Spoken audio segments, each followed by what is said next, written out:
Hello, everybody. My name is Alan, and it's that time, Friday night, another episode of Heavy Metallurgy. I am here with my usual co-host, the man, the myth, and the legend, Marty Rickinen. Marty, how are we doing this week? Oh, I'm doing just fine. How you guys all doing? Been dealing with work through the heat. Now it's cooled off a little bit. It's kind of nice. So a little reprieve before I'm sure another one hits. But all good. All good. Good How deal. about you? Good deal. How about you, Alan? You say heat. You're in Michigan. What was the temperature up there today, Marty? It was 83. Poor thing. 83 degrees. Not my fault you choose to live in the Bible Belt. It's not my fault. We call it God's country here, son. Yeah. Where it'll be 103 tomorrow, and I'll be mowing the yard. So, there's that. Me and Carl in good alignment. I die of heat stroke in about 12 hours. I am here with you, and we've got two great guests returning. We've got Albert and Carl. Guys, thank you so very much for spending your Friday night with us here. Place to be. Yep, thanks for having us. Oh, glad to do it. Glad to do it. And hello to everybody who's filling in the chat, seeing a lot of regular faces. Hope everyone's having a good week, finding ways to stay cool, and ready for just another evening of heavy metallurgy. We've got kind of a different format topic tonight. We have two legendary bands to talk about. Neither of them really have a big enough catalog to fill an entire episode, but then Albert had the fantastic idea of sort of doing a comparison and contrast of them. So we're going to get into that in a few minutes. But before we do, wanted to make sure we gave everybody a chance to talk about what they've going on. Because, Carl, I know you've released some really cool music through a new project this summer. So please tell folks about it. Yeah, I made a record by myself, DIY fashion, while the rest of my bandmates were off doing cool things last summer. I found myself with about 6 months of really no musical activity unless I came up with it on my own. So I just did about a 7-song record and figured out how to mix and master it poorly-ish, but it came out to a state that I think sounds good. And so I call it SKJOLDEN, which is actually my real last name. The SKJOLDEN, which is such a weird last name anyways, is just a bastardization of Skjolden, my ancestor, when he came over from Norway. And during the immigration phase, they wrote down Skildum instead of Skjolden. So I could have had a much cooler last name, but that's life. So it's the record's called Insouciant Metaphysical Grandeur, and it's out on Bandcamp now. And yeah, it's really good stuff. There's a link to the Bandcamp down below in the show notes for anybody that wants to check it out and hasn't. We reviewed it here on Heavy Metallurgy when it came out. Really good melodic death metal. Folks who are familiar with Carl's other projects will have a good idea of what to expect, but I think it stands on its own 2 feet just fine as well. So yeah, definitely go check that out for sure. And Carl, anything else in the works that you want to talk about, that you're free to talk about, or everything else under wraps for the time being? Well, the big one that's kind of taking up a lot of time and excitement for me is playing at Fire in the Mountains next weekend with Majesties. So excited for that. I got to play the 2022 edition of Fire in the Mountains with Obsequiae, and so I'm really looking forward to going out there. This is going to be the first time Majesties has performed live. So we've been practicing. The whole band is, half East Coast and half Minnesota, or, mostly split up. So everyone's been coming together in Minneapolis for a couple weekends of rehearsals, and it's been going great. It feels like a band. It feels, like we want it to feel right before going out to a show like this. So yeah, we're all stoked. It's going to be a lot of fun, and it's such a great fest. I'm really excited that to see the new location. So it's cool. They found a new location too. That's been resolved. Yeah. It was a bummer to hear what happened with the previous location in near Jackson, but this is going to be real special. I can't wait. I actually have never been to Montana before, so real stoked to check it out.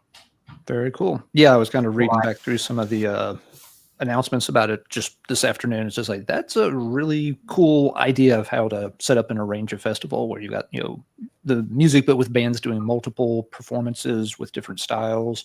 Yeah. But then there's other stuff too. There's actually like, outdoorsy, they literally give you time to like, go hike and explore the, really beautiful setting that it's going to be into. You're not just there for, watching guys on stage the whole time. Yeah. Yeah. They do a really nice job of, engaging the local community too. And so there's going to be just a lot of ways to really get to know the area and the people who live there. So it's a festival, but they also do a little bit more beyond that in terms of just being part of the local environment. So it's going to be great. Yeah. Very, very cool for sure. All right, Albert, I'm sure you're just taking it easy, chilling all summer, no irons in the fire whatsoever. Vacation style, yeah.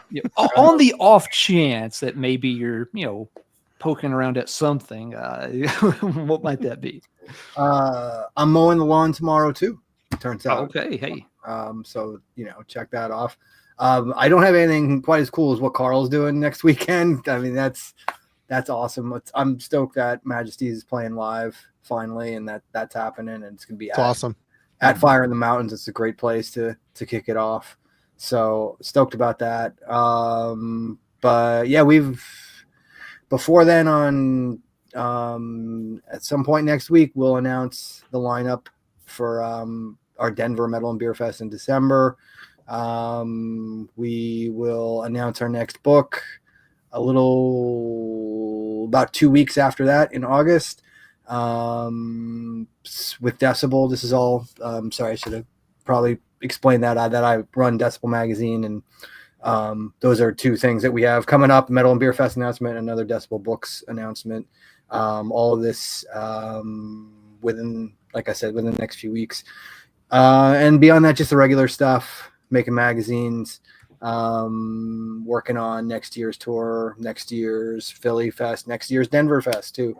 But pretty much the usual, and it's only going to be, I think, in the 90s here when I mow the lawn. So I'll be just kicking back. Well, but it's a dry heat, right? Yeah. No, it's humid as hell out here. Yeah. It's dry. That was this week here. Terrible. It's a humid place, but no. Yeah. Just the usual. So we just I guess next issue that we're working on is our 21st anniversary issue. Not that we're really celebrating that as much as just acknowledging that it's 21 years. So yeah, there's that too. But yeah, beyond that, usual stuff. Decibel is officially old enough to drink, everyone. So yeah, on that note. There we go. Cheers. Finally legal. Well, can finally enjoy your own Metal and Beer Fest. Right, Both exactly. halves of it, not just the metal. Right. Good deal. All righty then. Well, Marty, would you like to tell folks what bands we are discussing tonight, as if they didn't know? Well, like you mentioned earlier, Albert had a great idea of comparing two bands, or comparing the trajectory and the careers. Not that they're necessarily bands that are fine bedfellows by any means, but they do have a similar trajectory as far as how many releases they have out. They both split up for a while and got back together, type of thing. Is there anything else, Albert, you'd want to throw into this this mix as far as aligning these two bands? Yeah. They both get partial credit at times for the melodic death metal or the mellow death movement that kind of kicked off in the 90s. Whether or not it's appropriate that they get that credit is a whole nother matter, but it's often bestowed upon each of them to varying degrees. Right on. And yeah, it's they were both it seems like they kind of peaked too around the same time with very influential albums, which we'll get into that a little bit later. Is there anything you want to add, Alan, before we jump into Just to point out that we're not trying to do like there's no ranking here. We're not trying to vote on like, oh, we like this band better than that band, or we think Carcass's debut is better than At the Gates' debut or anything. Yeah, it's more just kind of a side to side comparison. Marty and Albert just highlighted some of the the big things they have in common, and there are other things I think we'll pick up on as we discuss the albums. There's differences to highlight too. But yeah, I guess for starters, let's talk about what was everybody's introduction to these two bands. How did you all come into finding out about Carcass and At the Gates for the first time? Carl, let's start with you. Yeah, I have to give credit to my friends. I had two buddies, Mike and Rob, who lived in Minneapolis with me, and we were sort of the trio of tape trading guys who, someone would get something from the store, which, like I was saying earlier, we get maybe one or two cool new records a month instead of like 50 a day like we do now. And so someone would go buy the latest thing, and then we'd all geek out about it. So I think I heard the first two Carcass records together at the same time. So wow. And symphonies kind of back to back. So that's kind of colored. I mean, I was coming from thrash right into discovering all this sort of the late 80s and early 90s stuff that was just coming out when it was coming out. So I took a little bit more adjusting to get into Reek, but symphonies immediately made sense to me. So not to jump ahead, but, I think At the Gates I heard pretty close to when that came out. One of the guys, I can't remember who, but in that circle of dudes picked that record up, and I remember hearing it basically when it came out. Mm-hmm. Okay. And sorry, Marty, go ahead. Well, I thought you were switching the screen. I was about to, but yeah. Oh, I got him. Gotcha. Albert. For me, it's kind of funny in terms of Carcass. It was Symphonies of Sickness, but it was a good friend of mine who had already kind of broken through and became a death metal convert before I did. So when he played that for me, I was wholly unprepared for it, and it did not immediately take. And I was like, "Hey, man, that Beneath the Remains record you put on by the Sepultura band, this sounds like music, but I don't know about this thing." So it really wasn't. Obviously, I eventually went back and reinvestigated it, but for me, where it took was with Necroticism. When I heard one of the singles, I can't remember if it was Corporeal Jigsaw Quandary or Incarnate Solvent Abuse. I think it was the latter. On our local college radio station where I grew up, they started playing it, and then I was like, "Oh wow, this is what Carcass sounds like now." It was definitely thrashier. So that immediately connected with me, and then just you start working your way back, and you're just like, wow, why didn't I get this record when I first heard it? If somebody started me with Reek, that might be a little more understanding why it didn't click, but that was it for Carcass. And then for At the Gates, it was via the legendary Peaceville Volume 4 compilation, which included Kingdom Gone. And that was the first time I had heard At the Gates, that song, and just blew me away. Went out and got Red in the Sky's Ours, and each record that came after it, more or less as it came out. All right, Marty, you want to go next, or you want me to? Go ahead. All right, let's see.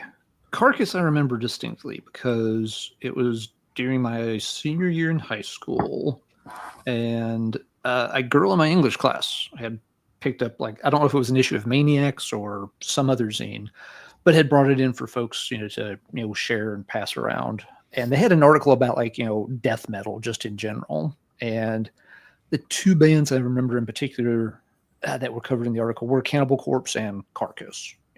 Cannibal, of course, they were kind of highlighting all the crazy artwork. And Carcass, they of course made a big deal out of the lyrical content with it, being all this crazy medical terminology, which sounded really cool and different to all of us. So I was like, okay, I'll have to check that band out when I get a chance. And it took a while. Again, growing up in the rural South, you didn't really have access to a lot of music very quickly. So yeah, it was probably several months before was able to pick up a copy of Necroticism at a Camelot Records. Once I got over to the big city where the records were kept. But so yeah, my introduction to Carcass was Necroticism, and kind of then followed them from there moving forward. At the Gates, I'm a little fuzzier on what I heard first. It was almost certainly Slaughter of the Soul.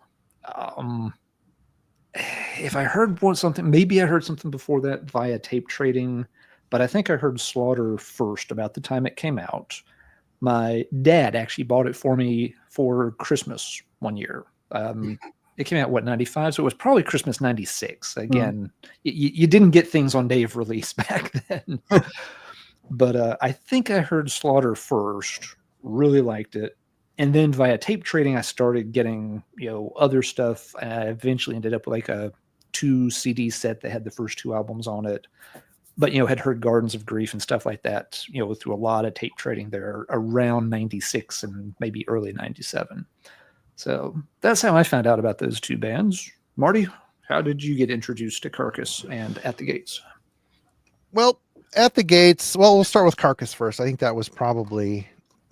I saw Morbid Angel in 1990 at the Michigan Death Fest 1, and I was there to see Sacrifice. I've told this story a bunch on this channel, but it was still a holy shit moment. Plus, Nuclear Death played that fest, Deceased played that fest, Baphomet. I was blown away by death metal, and finally I made it downstate to Vinyl Solution Records and picked up this. Yeah. And for $6.99, which today, good luck with that. But on the back of it, it's got Carcass, Exhumed to Consume, which, okay. So yeah, I'm going to buy everything that came out on this comp, right? So I ended up hunting down a copy of this at the same store. I had to go from downstairs to the vinyl, to upstairs to the tapes.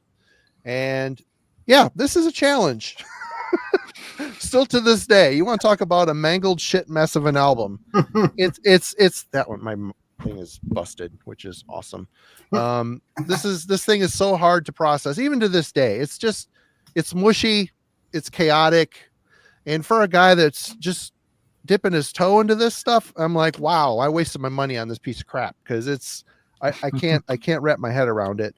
Of course, as time progressed, a friend of mine loved this and ended up buying Symphonies and dubbed it for me because tape trading, and they cleaned up their act a lot on that sonically and the songwriting department, and they became a quick favorite. As far as At the Gates goes, I had there was no internet. So basically I'd go into my local Camelot Music, and I'm looking at whatever's coming out on labels, and Grindcore Records put this out on cassette back in the day. The Red in the Sky Is Ours, upside down.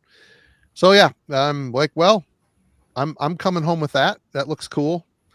And I struggled to get in, but thankfully back then we weren't as distracted back then. You bought 1 tape a month, 2 tapes a month, if you're lucky.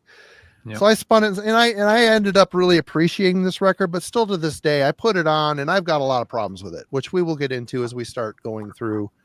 But yeah, this was my first, I bought it was a blind buy, like most things were back then. My internet was, oh, it's on Grindcore Records, I'm going to check this out, or oh, it's on Peaceville, or oh, it's on Earache, or that's how we bought stuff in the store. We had and I hadn't even really dipped my toe into the fanzine. I'm so far up north, I just didn't realize there was this whole scene going on, through fanzines, but then Metal Maniacs came into my realm, and then I started discovering that there were fanzines, and I got into the underground a bit late, but yeah, those were my first instances with both of those bands. All right, good deal. All right, so yeah, and some folks just joining the chat were asking kind of how we're approaching this tonight. And the idea is just to kind of compare the bands side by side, see what things stand out as similar, what things stand out as different. We are not like trying to vote on each album and be like, oh, who's got the best debut or anything like that. It's not a Carcass versus At the Gates. It's more of a Carcass and At the Gates type of topic. And for that, I guess we start at the beginning. Let's see. Carcass, of course, hit the ground first. So let's begin with discussion. Reek of Putrefaction came out in 1988. A couple of us have already hinted at, not the easiest pill to swallow for the unprepared. But let's go back around the horn with Reek. Carl, your thoughts on the Carcass debut? Yeah, like I said earlier, I listened to both of those two records at the same time, kind of almost back to back, because I might have listened to Symphonies first and was like, oh, this is great, and then I put on Reek, and like you said, it was a little impenetrable, but that'd be pretty weird. Yeah. You know what's cool is going back and listening to it again, I can hear sort of what they're going for, even though it's primitive and kind of caked in gore. Is that there's hints of what they were going to do. Maybe not the lead guitar stuff, which I'll rave about in a little bit, but you could hear some of those riffs starting to sound like what they would do for the rest of their career. So I do like it for that element, and plus I think they did it in like 4 days, and that's pretty cool. I give them props for that, because I couldn't have done anything like that in 4 days when I was first starting out. So it rules for that, just for that factor. Good deal. All right. Albert, your thoughts. Reek. Reek is almost like the assignment is almost like an incomplete, as a grading for Reek, because it's like Carl said, like the production just doesn't really allow for you to kind of figure out what's happening. I believe the guy who produced it was a fellow named Mike Ivory, who you won't find on any other extreme metal productions that I'm aware of after that. Because he quit after that one. He's like, what the fuck? Yeah. So guys just kind of finished him off. But I clearly remember, talking to Bill and Jeff about that process of recording that record, and how they would play something and Mike Ivory would just kind of like throw his hands up in the air, like, what do you want me to do? Like with what you're doing? Like it's 1988, and there's still at that time so few recorded instances of music that extreme, really. You've got Scum, you've got the Repulsion demo, there's a few other things here and there, but there just isn't a lot of stuff coming out at that velocity, tuned that low with those over the top vocals. So musically, it's like there are some killer riffs on it. Obviously, they come out of the mash for sure. They do emerge from that, but like for the most part, it's not one I reach for. But when it comes on, I'm pleasantly surprised by how much I enjoy it now. But it is like, I think that's probably because I don't reach for it. And so it's certainly not their most overplayed album for their discography for me. Yeah. All right, Alan, what do you think about Reek? Yeah, it's the one I'm least familiar with in Carcass's catalog, because it's still kind of planted in more of a grind style, of course, and that's just not my wheelhouse. It's I don't know that style as well outside of like Napalm Death, grind. I just don't have a lot of history with. At the same time, I don't mind the album. Yeah, the production is a thing. You definitely have to hear it at least once. Someone just said in the chat that, they feel there's a pretty good album buried in there somewhere, and that's kind of a way to put it. There are still moments, though, where they have some metallic hooks that they're fleeting, but there are things here and there that you'd be like, okay, there's a riff or there's a quick melody. So it's not grind in the sense of all 30-second blasting songs, with a couple of quick screams and you're done. There is a little more, meat on the bone, if you'll pardon the very, very intentional pun. Yeah, and even like just the run times and stuff show you that it's not just a collection of 20 and 30-second songs. There's only a couple under a minute. Most of them are more like 90 seconds, up to 3 minutes. And the runtime for the album is, I'm checking it right now. Yeah, it's barely under 40 minutes. It's Metal Archives listed as 39:41, which by the standards Grind would adopt, is long enough for 2 or 3 albums by almost any other band. So even though it's, it's fine to call it, a grind album with some maybe death metal tendencies, it is already being a little atypical. It doesn't quite perfectly fit into that grindy mold. So yeah, it's not the album for me, but kind of like Albert said, I wouldn't really reach for it hardly ever. But if it were on, that's fine. I wouldn't, turn it off or be like, this sucks, or ask anybody to change the record or anything either. I certainly don't mind it, even though it's just a style that's not really, my wheelhouse in particular. So it gets a pass. I like the way, Albert put it though too. It does feel in a way like it's sort of an incomplete work that is like, well, keep an eye on it, keep trying, and check back later when you've kind of shaped this a little bit more. That would be my take on Reek. Marty, what is your take on this one? You explained a little bit earlier, but anything you'd like to elaborate on?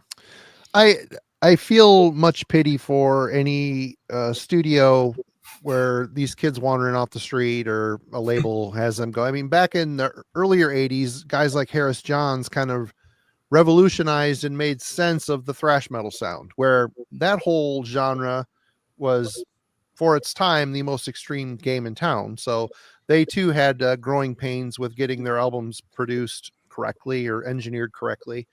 That hadn't yet happened in 1988. And someone said that it's the same guy that did Scum. Well, this is a very similar beast, of course, but Carcass had a bit more distortion, and they leaned into their namesake a bit. It's gory, it's misshapen, it's on the verge of rotting in the sound, and you feel like you're drowning in it, but every once in a while there a riff surfaces, something for you to hold on to before you fully succumb to the mess. And for that reason, it still hits my player once in a while to see if I like it any better. And it feels kind of a shame because there's some good stuff in here.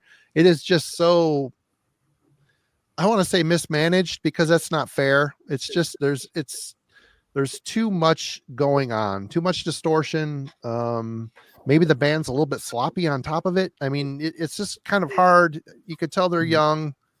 Yeah. They notoriously, didn't practice necessarily a lot early on. They've admitted to saying like, we messed around, but they weren't necessarily taking it as like a project that was supposed to last for 35 years and become a full-time career. Yeah. You got the blast beats to manage, and now you add a pitch shifter to the mix, and it's like there's just so much extra frequency happening, and it comes across here. And as far as the album goes, I think it's a bold first statement.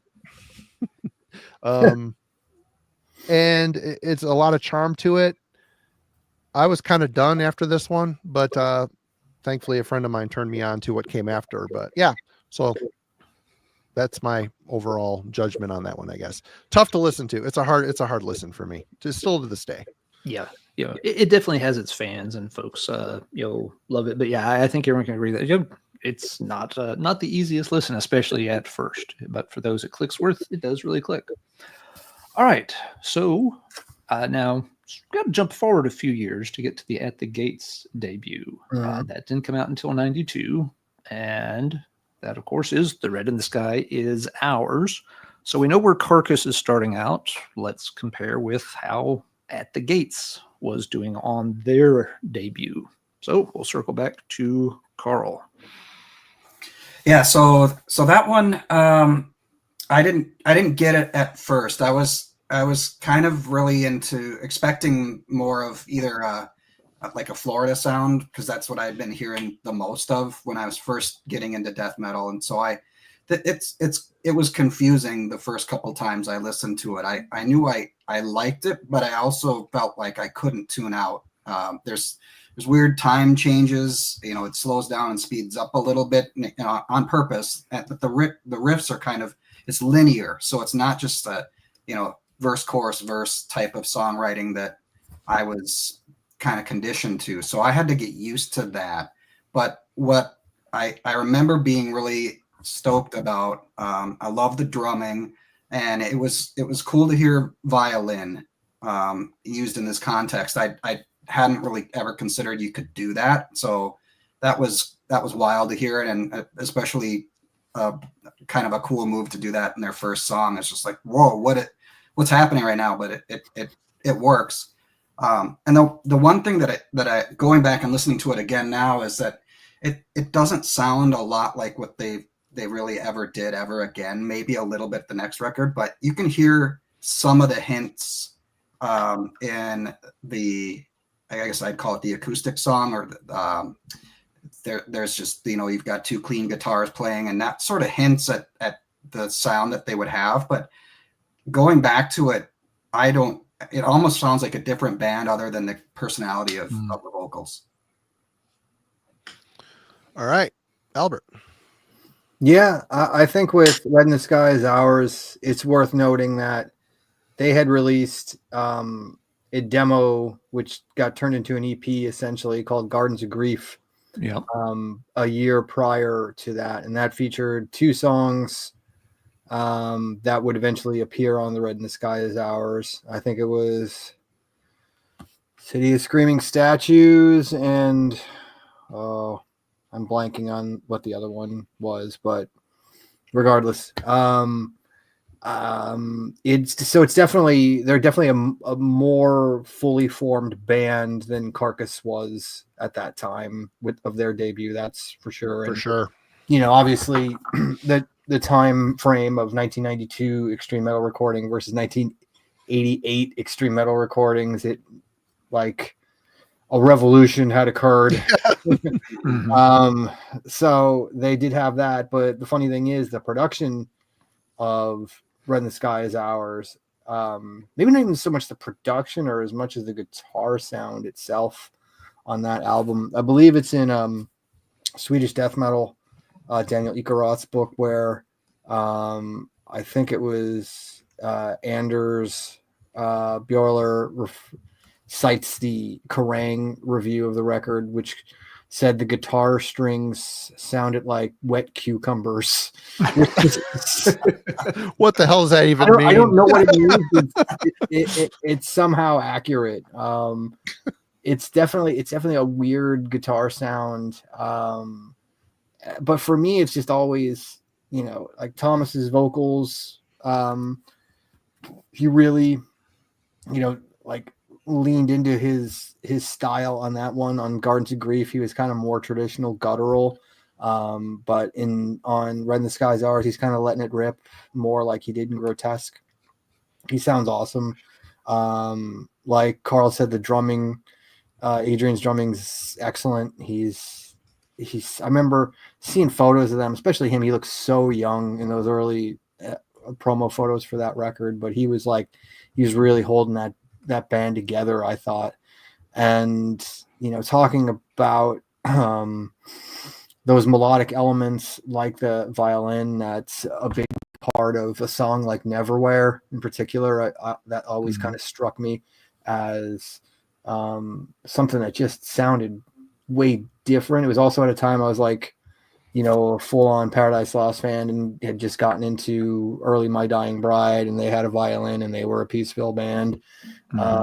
So it all kind of, even though At the Gates had, they were obviously a lot different musically to My Dying Bride. Like, to me, they were closer to bands like My Dying Bride and Paradise Lost than they were to Carcass at that time, just based on just those kind of connections in my head. But I always loved Red in the Sky Is Ours. It's probably either my first or second favorite At the Gates album, honestly. I just there's just something about it that just has always kind of stuck with me, and I know it's imperfect. Didn't really sound like anybody. I mean, they kind of had their own thing going. Yeah, I mean, so much of that, and I'm sure we'll talk about this even more on the next At the Gates record, was the songwriting of Alf Severinsen, who had Very weird. a really, really weird approach to playing, where I believe he would literally like record a riff, play it backwards, and then make it like play the tape backwards, and then make that the riff of this of a song. It sounds like it. Yeah. It was just such an awkward angular sound, and it worked a lot. And when it hit, it was awesome, and when it didn't, it was just odd but still engaging. But yeah, that, like, for me, that's kind of a crucial 1992 release. I love it. It's in the Decibel Hall of Fame. Actually, it's one of 3, I think, At the Gates records that we inducted. So yeah, that's it for me. And Kingdom Gone is still kind of a signature song for At the Gates. I'm sure they still play it pretty much every show. But yeah, it's a winner. The cover art is terrible. It took me about 25 years to figure out what it was. But yeah, I think that's Red in the Sky for me. All right, Alan. Yeah, great logo, as folks mentioned earlier, and then horrible cover art to go with it. So the visuals there are just all over the board. This album for me was always kind of a tough one to get into. And I think, hearing Carl's explanation, I had a lot of the same issues where when you really look at the songs, they're not in, a very conventional construction for death metal. Yeah, it's not verse, chorus, solo. They're shifting parts pretty regularly, constantly changing things up. So you really have to be paying attention to it. And sometimes I am bad not to give something, full attention. Like, I'm listening to it while I'm, doing lab work, or I'm listening to it while I'm grading papers or whatever. And that probably happened with Red in the Sky as ours. I was probably working in the paleo lab in Texas at the time. So yeah, trying to, listen to, this, weird Swedish death metal thing while using an air scribe to pick, deposits off a fossil bone probably wasn't the right way to introduce myself to it. But yeah, even over the years, it's always been a bit of a challenging listen. I wouldn't say the guitars sound like cucumbers. It's a great visual, but yeah, there's something in that production that always, has like a weird tension. When I listen to the album, I feel like it is slightly getting on my nerves with the production. Just everything's like, I don't know if it's the right word is that it's compressed or what, but just that, and added on top of that, you have Lindbergh's vocal style, and it's a little bit of that like nails in a chalkboard sensation in the back of my head sometimes. The album has grown on me very slowly over time, though. The last few times that I've revisited it, it has clicked better, and some of that's probably just experiencing more music over time and getting more used to these different song structures. And starting to see like, okay, yeah, they really are just constantly trying to shift from this to this to this. That they're not going to loop back to that part. So you just kind of have to keep up with the directionality they're following. There's definitely that violin comparison to My Dying Bride that Albert mentioned is something I noticed too.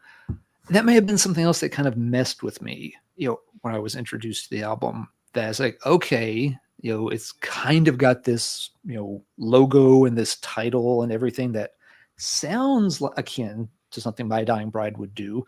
The red in the sky is ours. And there's a violin, and there's kind of this gothic looking architecture to the logo. But then musically, it doesn't sound like that, of course. There's a limit to how much those are similar. So that may have messed with me too. Just like, this isn't My Dying Bride. What the hell? So yeah, it's always been a bit of a challenging listen, but it has slowly crept up. And, I've gotten better at understanding it and accepting it with time. I don't know where the heck I would rate it if we were, and we're not really trying to do rankings here or anything. I don't know where it would fall in the At the Gates discography for me these days. Some of the albums I used to like, I don't play as much, and some of these other albums, yeah, they have slowly improved in my ears with time. I do think it's interesting that, as you all have already pointed out, for a debut album, they're in a very different space than Carcass were with their debut album. At the same time, they're both approaching, death metal in very odd ways.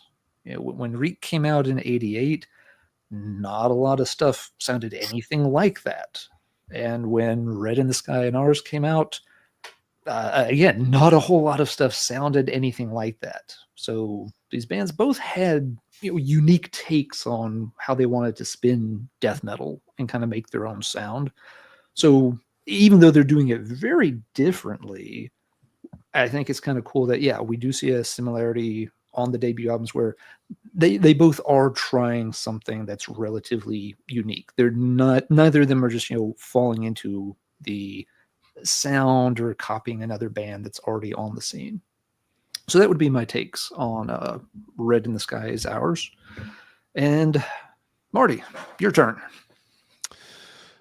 Well, if you look at the Gates, and one thing I think it has in common with Carcass is the pure passion and urgency you can feel in the music. You could tell they're younger, and Thomas Lindberg, the singer, he was a very integral member or a person in the Swedish scene, as far as he was completely connected. He was very much into tape trading and hearing as much as he could, interacting with other bands all over the world. And I think he was looked up to quite a bit within his scene and outside of his scene as well. But I think for me, there's been a lot of, I do like this record, and I've listened to this album so much over the years to try to get it. And I finally realized what it was, and it's Alf Svensson, the guitar player that left after the second record.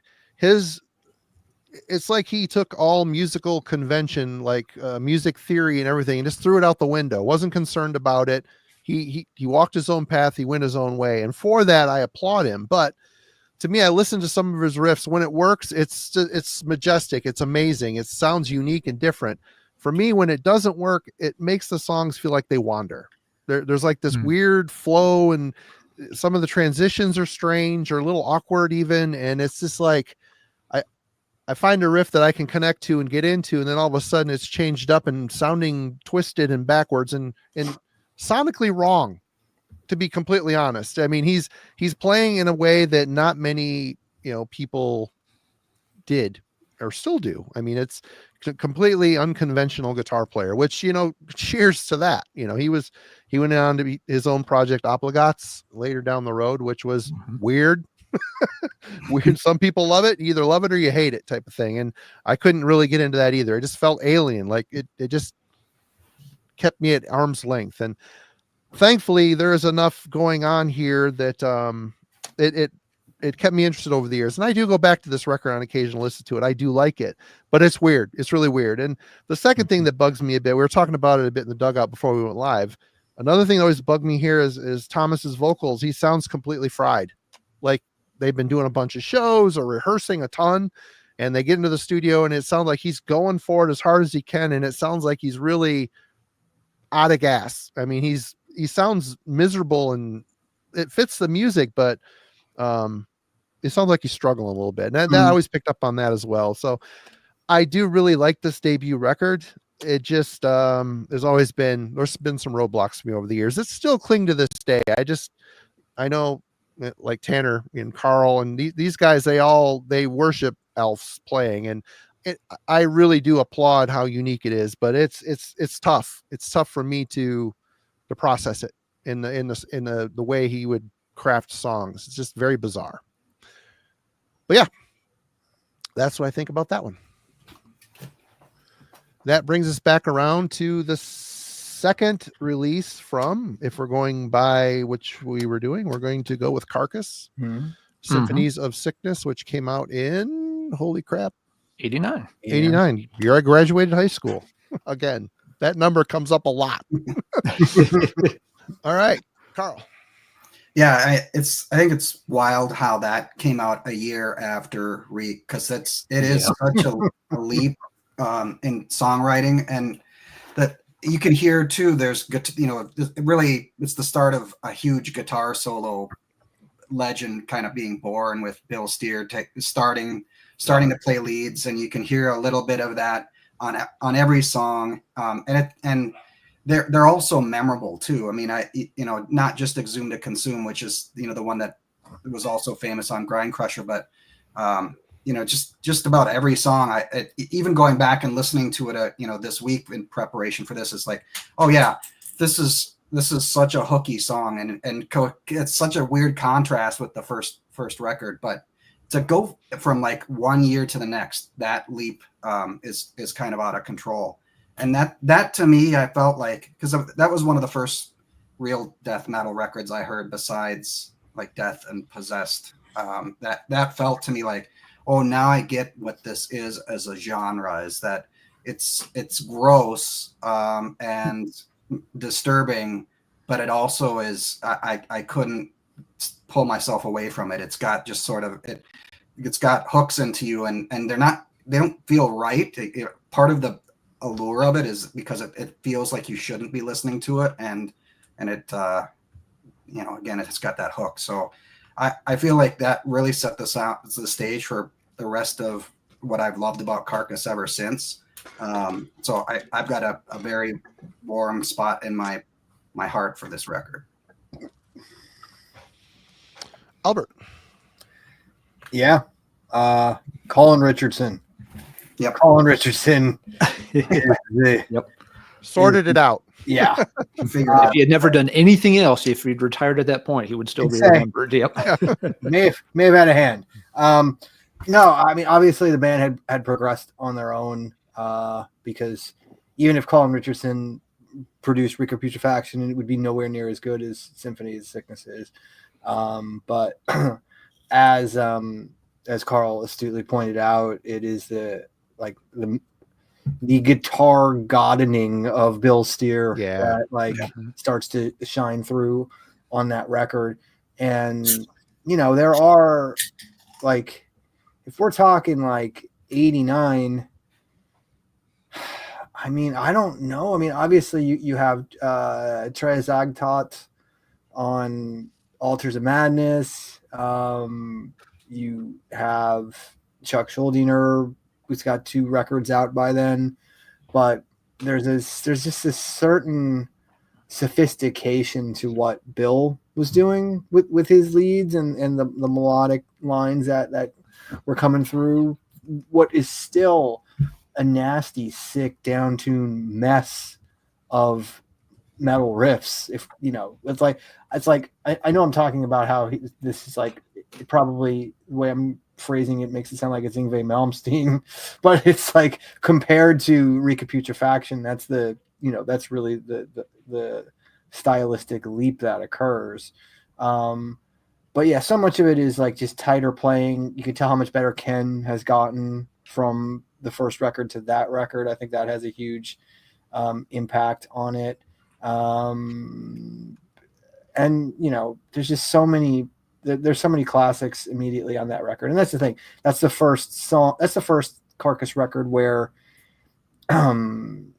there are songs that define it, not just a sound that defines it. There's hooks. Yeah, there's hooks. I mean, Recaputrefaction. Like, I still remember the first time hearing that.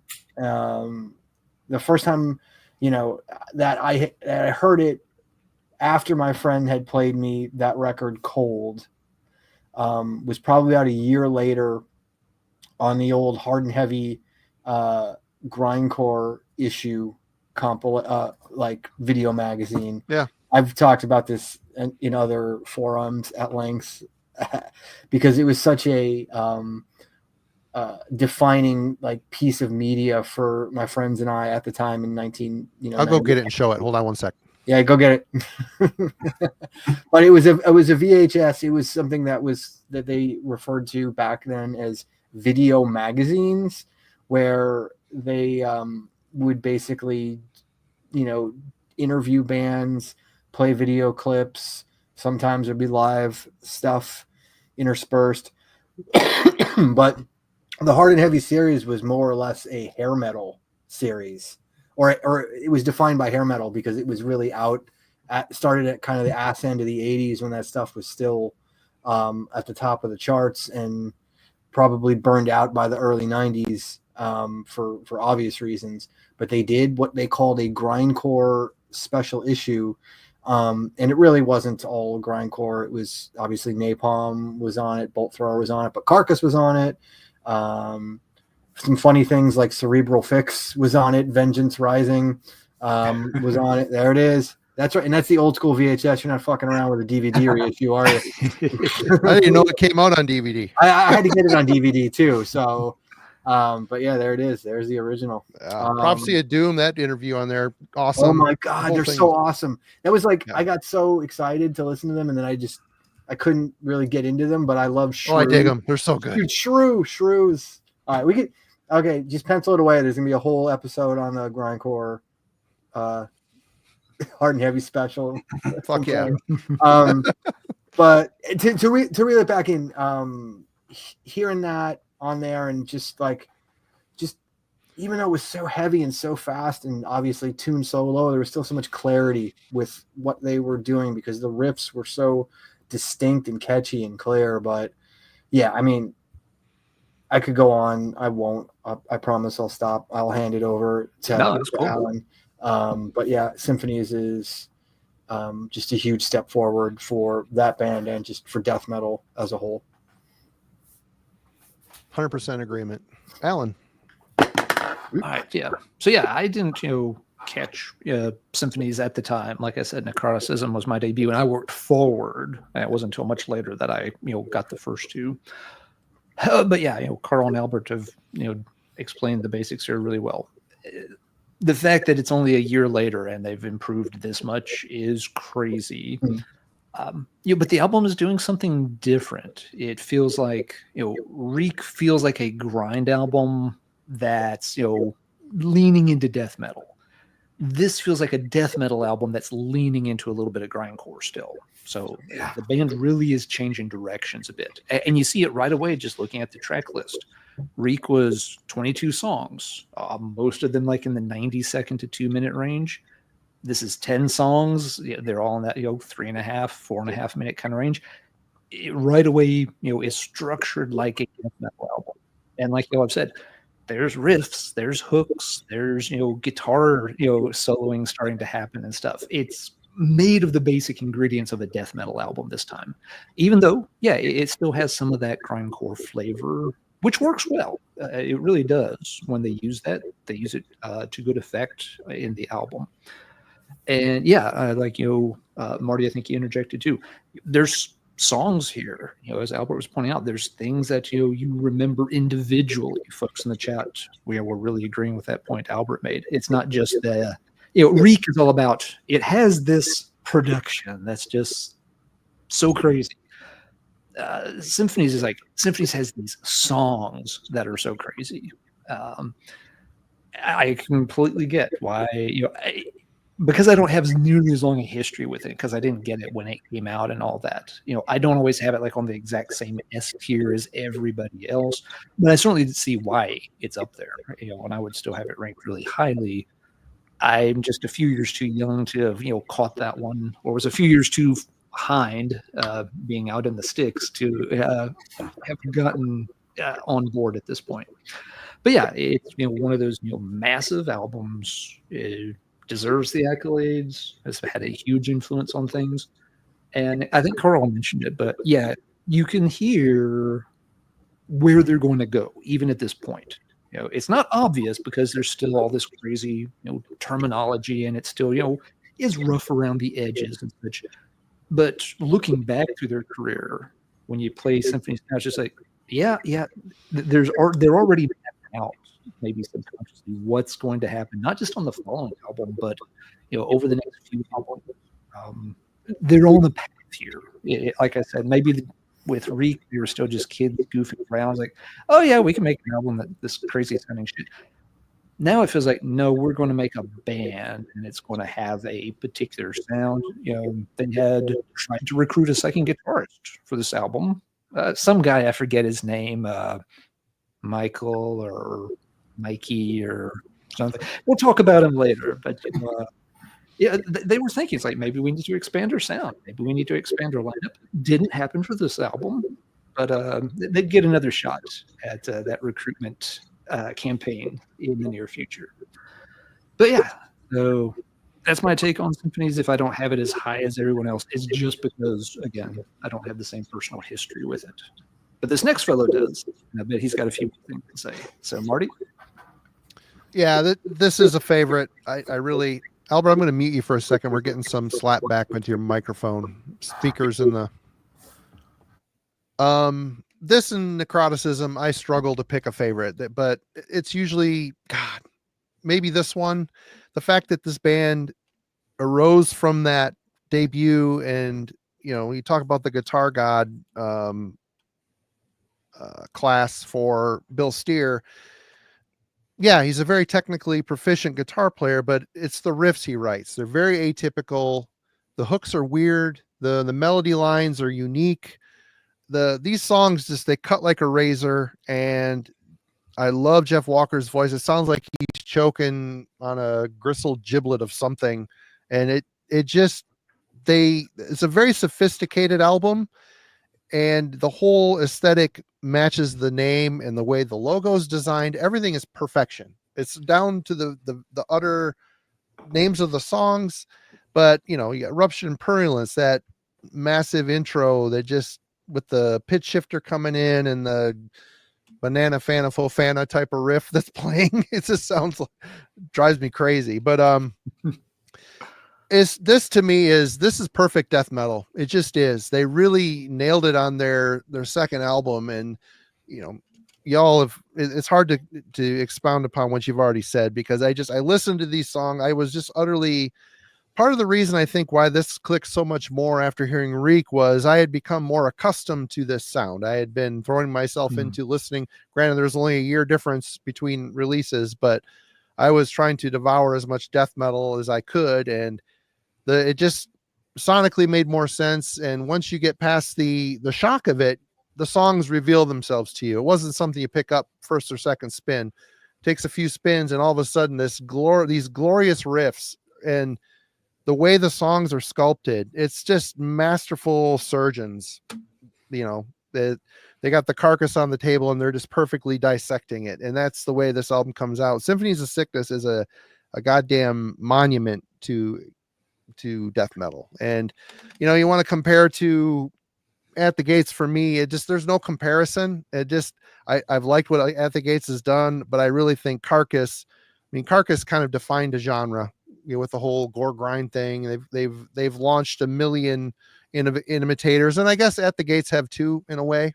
Yep. But their path went a bit more on the commercial, the new metal or the mall metal, whatever. I mean, it's just kind of the way bands latched on to Slaughter of the Soul, and that just.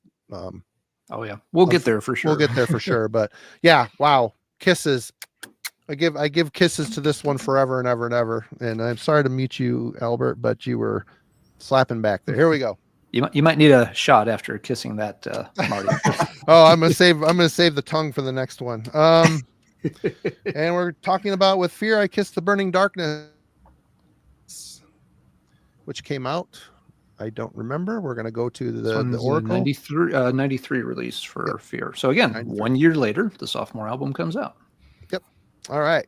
Carl, yes, your thoughts? I wasn't able to track this one down when it came out. I remember knowing that it was a thing, but I not being able to find it anywhere. So I think I actually heard it after Terminal Spirit Disease came out, and I was obsessed with that. But once I finally tracked it down, I got it in that 2-disc pack, so it had Red in the Sky and With Fear in one of those giant CD cases. So two great ones in one case. But it was the same thing, but I felt like it was a little bit in certain ways more defined, but it also didn't hit me the way Red in the Sky did, and just in terms of the immediacy on every song. I do have some favorites off of this one, but I guess if I were thinking about Red in the Sky and some of the things that were pointed out were like that kind of that desperate feeling of that intense vocal that Tampa had in Red. I felt like it was a little more. He sounded more in control, and so I think I rebelled at that a little bit. But that said, it's still got a lot of really cool stuff. I just didn't spend as much time with it because I got it after I was already thinking about their sound in a different way. Especially, I mean, they're really one of their main songwriters switched out for these two first records and then the rest of everything that they've done. So it's bound to have quite a bit of a different feel. I could hear some of that Bjorler songwriting approach starting to pop up on this one a little bit more with the more of the what I would consider to be the template that they laid down on the next couple records. But this is the one probably I know the least out of their whole early day catalog. All right, Albert. Yeah, for me, this is kind of their most impenetrable album. I think that the production on this one, I know we talked about the guitar sound being an issue on Red in the Sky is Ours, and it's true. I just think the sound of With Spirit I Kiss the Burning Darkness is so harsh. Everything about it is just kind of grating in a different way. Like Thomas's vocals are really piercing on this recording. And he does, there is a desperation to this, like Red in the Sky. And like Carl said, I do think it's more controlled, but I think the pitch that he's hitting, it almost like he doesn't sound as connected to the structure or the riffs as he does to me for at least on Red in the Sky's Hours. But again, I think that's just emblematic of, or that's symptomatic of the overall production of just like all of the instruments on the record. There's just something about it. It's like, it sounds like it was recorded under a blanket or something. There's just something weird about the sound. Yeah. But that said, it has, some of my favorite At the Gate songs ever on it. Raped by the Light of Christ, title track, Primal Breath. These are all like, to me, these are all like classic At the Gate sounds. Again, Alf is truly an alien life form as a guitarist on this album. It is way, way, way just nuts with the way he's putting these riffs together. And I think while there are these melodic elements that are poking through, courtesy of Anders, no doubt. I think you can almost kind of hear him breaking apart from the band on this record. It's just not a sustainable formula to really do a whole lot of this. But yeah, I don't know, man. It's definitely, it's the weirdest At the Gates record for me. I still love it. Again, it like Symphony or like Reek is for Carcass. This is the one I reach for the least probably, but I still have a ton of respect for it, and I still listen to it a ton around its release. But it's also the one that I just end up not having as much to say about, just because it just didn't connect, because I just found it was such uneasy listening for me. So I'll leave it at that and pass it to Alan. So, yeah, I had very much the same reaction with all my early listens to this. Once again, the production is just like, there's something a little unsettling about it. Very, just always felt like a very impenetrable album. That's a really good word for it, Albert. But it was also the kind of album that I would go back to every few years, because a lot of people talk this one up, quite a bit, and the band's obviously very talented. So it's like, there's probably something there. And I feel this is a me problem, not a them problem. So yeah, I've always gone back to this one, and kind of like The Red in the Sky and Ours. It's grown on me over time. Again, I've gotten a bit better at handling and picking apart these albums that are more densely constructed than I was 30 years ago when I was first hearing some of these things. Yeah, several good tracks that stand out on it. Someone mentioned in the chat they feel like this album is a bit more streamlined. The tracks don't feel like they have that kind of wandering tendency that Albert, I think you mentioned that a few of them on The Red in the Sky can do that, where sometimes they're just they're doing a thing, but then they can drift a little bit. This album doesn't feel like it does that. It can be hard to keep up with all the changes the songs are going through here, but none of the changes feel like really out of place, or that suddenly you've jumped over into left field or anything like that. So yeah, a dense album, not an easy listen, but one that I'm coming to enjoy more and more and more over the years. Yeah, this was an album that once upon a time I would have been like, yeah, not that one's not for me. Whereas now it's just like, no, I'm enjoying checking it out more.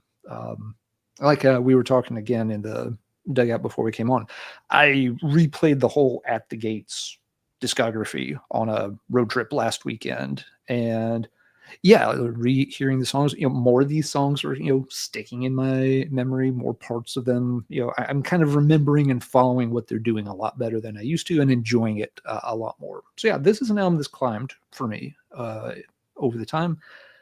It's not something you can just throw on in the background and get a lot from. It's something I got to sit down and pay attention to, but it is a cool album. It's gotten into solid thumbs up territory over time. Marty, what do you make of this second At the Gates outing? I think the debut gives the illusion of a band in a studio kind of playing live. It's got a raw live sound to me, and I think this one, it sounds like they are in a studio. Everything sounds kind of polished, but Albert's right, it's like they threw a blanket over it. It's a muffled something about it. There's not It feels like there's some sort of limiter keeping it down. Something they still play every once in a while in their set. It seems like I've seen a few things online of them playing it live. Good song. For me, the album, there's a lot of sameness. There's not a lot of, it feels like you're like on one long song to me. And this is out of the first three albums, this is the one I've had for the least amount of time. I somehow missed it. It never turned up in Camelot. So I ended up, getting this 2 on 1 disc, peaceful reissue. I don't know when I picked it up used somewhere, and I had that back in the day too. Yeah. And it finally I got to listen to it, and I do like it. Elf's weirdo riffs are still there. It seems like it might be a little more subdued, but still, like Albert said, he's an alien from a different dimension. It's it gives them a very unique sound, but it's a sound that, like I said, it's a little bit alienating. And add that to the production, and there's just a very focused attention to a formula that they follow throughout the whole album. I still think it's a good record. I don't reach for it very often, to be honest. So yeah, that leads us to we have lost one follower, subscriber, and metallurgist. Mike is Mike's supposed to be joining us next week for a project, and yeah, we may have shot that deal.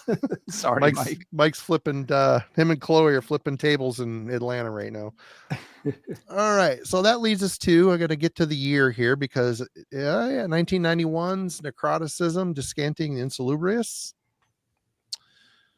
Carl. Yeah, this is my still OG version of the cassette, and I got that day one or release date, because there's that whole era of kind of a whole bunch of cool things coming out on Earache all at once. It was like right within I feel like it was within a month or so of Clandestine coming out, and I had a store that was able to just like pre-order this stuff. So I got it. I'd been just going nuts on symphonies, and so I got this tape, not hearing one note of it, and I loved it. It's and I'll just to not spoil it, but it's my favorite Carcass record. I like the weird interstitial samples that start off every song. I think that can be really corny, but on this record, they're just integral to it. And they never got old to me either. And samples usually on albums like that, you're like, oh god, this thing. It never. It's like, okay, this song, cool. I'm down. Yeah, but they're so clever, and I feel like if they weren't there, then I'd be missing something that that's part of the record. But just the guitar god is there. Now you've got two of them, but it's just it is. The riffs are outstanding. The song titles. So I always thought we had this kind of, before the internet was really a way to learn about bands, we always had these kind of inside jokes about, what do you think these guys are, and why they know so much about, are they med school dropouts, or are they, crazy, doctors who just decided to play death metal? Because it seemed like they knew a lot about medical terminology. So they're plagiarizing medical books. Yeah, and it's brilliant. In a way. Yeah. So that was always my thought. But to me, this felt like it had enough, clarity to feel like this is death metal on a larger scale, but it still had that just intense. If you're going to play it for your normie roommate, they're going to run screaming. And I did that. I had a normie roommate in college I played this for, and just with that first crazy drum fill that starts off the record, where it's just rat-a-tat, and the guy, his face went white, and he's like, I can't listen to this. And to me, it was the best thing ever. So it really, it's burned into my brain at this point. I love this record. All right, Albert. Yeah, man. Necroticism is, when I think about this record now, I think about how Jeff Walker described it when we did a Hall of Fame on this album about 20 years ago, because this is actually the first Carcass record we put in the Hall of Fame, which I remember at the time Walker was like, you don't want to do the artwork or symphonies, you want to start with this one? And I was like, yeah, I want to start with this one. I feel like this one has like the most to talk about, like in terms of the addition of Amott, the fact that they were technically out of their Earache contract when they recorded it and recorded it on their own dime. Like those were things I thought were interesting about it. But what he said was he thought of this as Carcass's And Justice for All, which it's way fucking better than that. I know. But like in retrospect, like it's kind of clear what he's talking about, like it is like, yeah. It's them really at their most progressive. Like the songs are so much longer. In some cases, probably slightly over long, but that's okay. It's kind of the same way I feel about Injustice in some ways, where it's like, that didn't need to be 8 minutes long, but that's cool. Do your thing. But like, yeah, it again, it's like, it, even though it's more progressive and bloated, in some ways it's like tighter, at least in terms of the playing and in terms of the clarity. Obviously Amott is a contributor at that point. I still think the lion's share of the music is coming from Bill, and arrangement stuff mostly from Jeff at that point.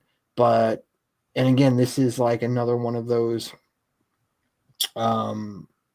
records where you can hear their playing abilities like really ramped up. Like they're now playing like, probably it's at that point where it's like they're maybe just a half step above or below at times their abilities for pulling this, for some of these things off. Especially Ken's drumming is just, I think, out of sight on this album. But this was for a long time my favorite Carcass record. It goes back and forth as either my number one or number two at times. Still, it's probably my number two these days. It's the one I've listened to more than any.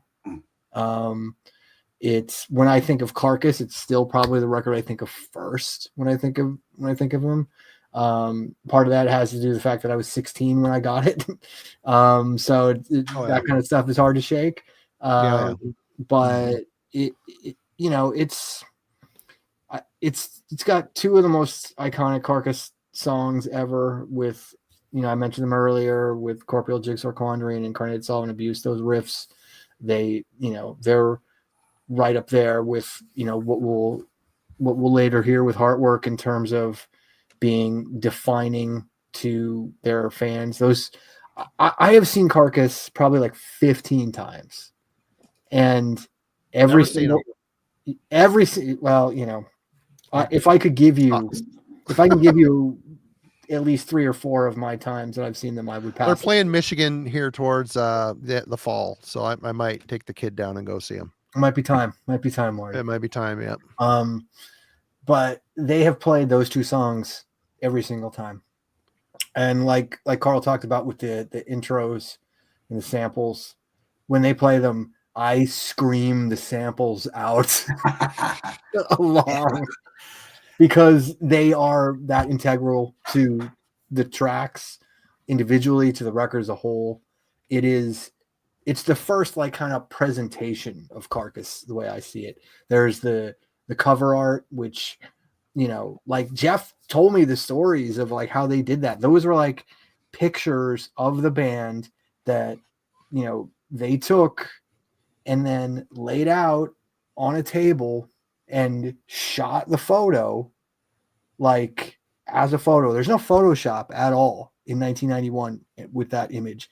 It's shot at Ken's dad's veterinarian office. The trash can in the lower left-hand corner, that's Walker's hand coming out of the trash can. Like, I love all that shit. Like, I love all of it. Like how it's still, again, it's like super sophisticated, but it's also at the same time, it's so DIY that they're doing it at Ken's dad's, and that's Walker's hand in the coming out of the trash. Like, all that, it's great. But yeah, I could talk for another hour about necroticism, but I will not do that to you guys or anyone who has dared to tune into this. So I will pass it to Alan. Yeah, good points all. Yeah, a big thing here with the third album is the addition of, Mike Ammett. They tried to recruit him before, and he passed. And there's a interview, I think it's in your book, Albert, that Mike says that when he heard symphonies, he thought to himself, "Oh, what have I done? How did I pass up on this?" So when they asked him a second time if he'd like to join, he packed his bags and trotted right on over there. And works fantastic, brings a nice new dimension. And this is an album where they really do kind of define and refine their sound a lot. The whole presentation is there, like you said, Albert. All the clips in between are great. And I'm someone too, I don't like a lot of samples in heavy metal. That whole trend in the 1990s, that and saxophone. That saxophone, dolphins, there's a couple of other things, but in general, the whole 90s trend of putting samples in heavy metal tracks never did much for me at all. It always just felt too hokey and forced. But here, it absolutely works. It's essential. It has to be there. Again, it was my introduction to Carcass, so obviously a lot of nostalgia tied to it. It very much lived up to the hype of that article we had all read, in English class when we were probably supposed to be reading The Scarlet Letter or some crap. Sitting there with, the magazine tucked in your book. It's just like, But, you've got, a change in the lineup. It's not necessarily a huge change in direction from symphonies, but the sound is, cleaned up. It's still dirty enough. It still has all the Carcass elements, but they're refining it. They're moving it forward. You hear this, and it's not necessarily a surprise that moving forward they would get cleaner and bigger. This is the album that kind of sets the stage for that next move. Once Eric had a chance to put some of these bands out there on a bigger distribution with a bigger label. But it's a fantastic album. These days I cite it as my favorite Carcass album. I have gone back and forth on a favorite Carcass album over the years too, but this is my knee-jerk reaction in recent years, is that it is necroticism. So, Marty, I do believe you wanted to gush about this one a bit too. So please do.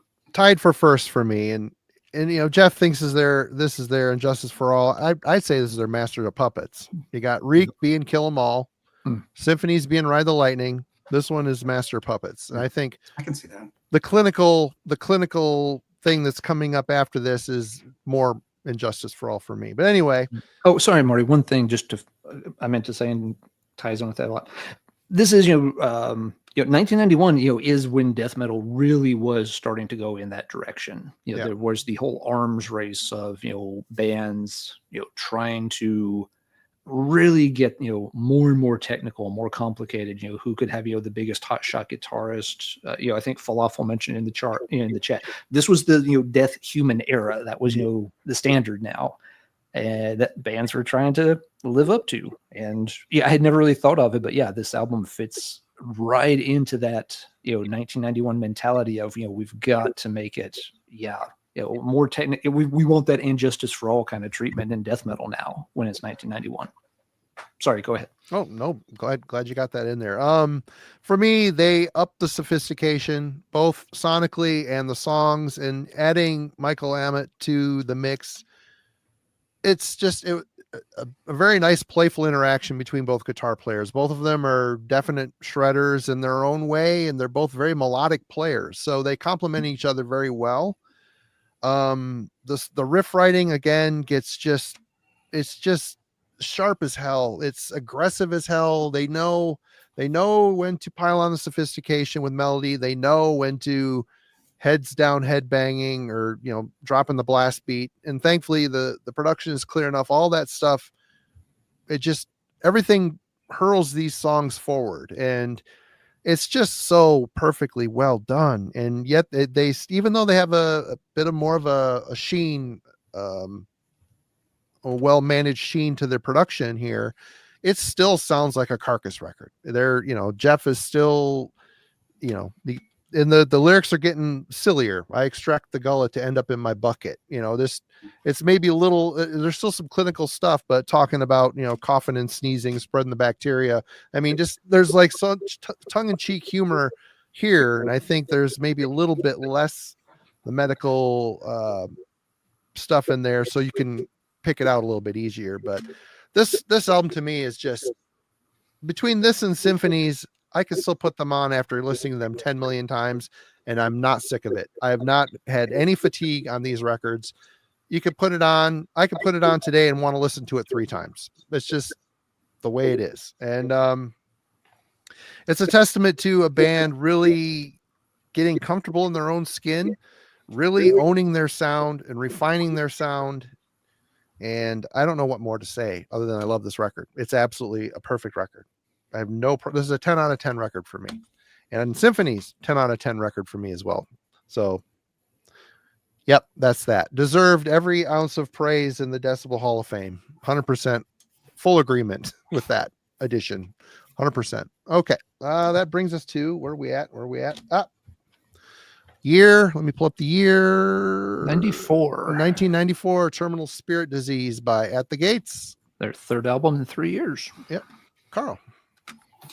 Yeah, so this is the one that started me really just feeling like this is for me now. I liked what I'd heard on Red in the Sky, but when I heard the first notes of the Swarm, and it starts with that super sad violin intro, and then it's brilliant just mixing that into the band playing that same thing. I never really heard anything like that before. I do like that they kept the violin feeling, even though I know it was a different mode of writing. But it's such to me, what I like about it is how sad it sounds. And I feel like the first 2 records were a little bit more angry, and not angry. Well, yeah, angry and experimental, where this one just gave me a feeling of like just a deep sorrow, and that resonated with me in the way it was delivered. It's just so great. I like the live songs that are tacked on at the end of it. I consider that part of the album. I don't know if that's official, but they make sense to me in context with the 6 songs that are the studio tracks that have the first half of the record. So this is probably my high point for At the Gates. This is when I really fell in love with what they were doing, and kind of have chased that feeling of hearing this for the first time really ever since. It's one of the first one of the first records I heard that I heard the term melodic death metal used to describe it, and it made sense, even though it was kind of weird to say that, because I feel like earlier stuff, like even Death Human, or earlier Death records, they have melody. I mean, it's just more brutal. So I felt like this was just my introduction to that, and I feel like it's a high water mark of their discography for sure, despite it feeling like maybe it was treated as an EP, which it's not. All right, Albert. Yeah, I think it was considered an LP, but probably only after Peaceville tacked on the 3 live tracks, which they actually recorded while they recorded those live songs while they were in the studio recording Terminal Spirit Disease. So they are definitely of the period. It isn't like they were like tacked on years like, you know what I mean, from like an earlier recording or whatever. It's like it's of the element. So I think for me it all just kind of it all kind of works. But yeah, man, that's the record. That's the change to At the Gates kind of as we know them now. It's the first record without Alf and with Martin, who I don't believe contributes very much at all to the actual writing, but the fact that Anders and Jonas, are now doing not just the lion's share, but pretty much doing all of the writing in the band and taking it in that more melodic death metal direction.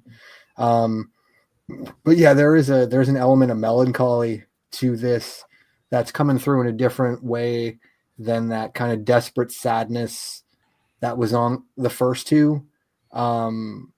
Where is like there's a sadness on those first 2 is like this mania, this manic kind of like sadness, where this is just like almost just a process of grief that you can kind of hear. And I know I mentioned it earlier on Red in the Sky's Hours and how I equated it with some of the other classic, Peaceville death doom bands. And again, like when I heard Terminal Spirit Disease, more than ever, it took me in that direction, with like feeling like that My Dying Bride and Anathema, and those are all kindred spirits. Like, the fact that they were Peaceville bands, the fact that they ended up touring together, Anathema and At the Gates toured together extensively in '94, for example, in Europe. But yeah, it was it was a big change. I remember the first track that I heard, there was a Peaceville compilation tape called End of an Era in 1994.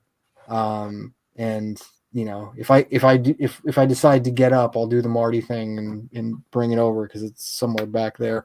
But Peaceville was going to shut down in 1994, and I don't remember if it was because that Music for Nations was going to start distributing them and taking them over, but it was like essentially billed as this is the end of Peaceville, and they put out this compilation, and like there was a bunch of like the weird kind of Dreamtime Peaceville stuff, and then the 1994 circa Peaceville, and the song that they picked from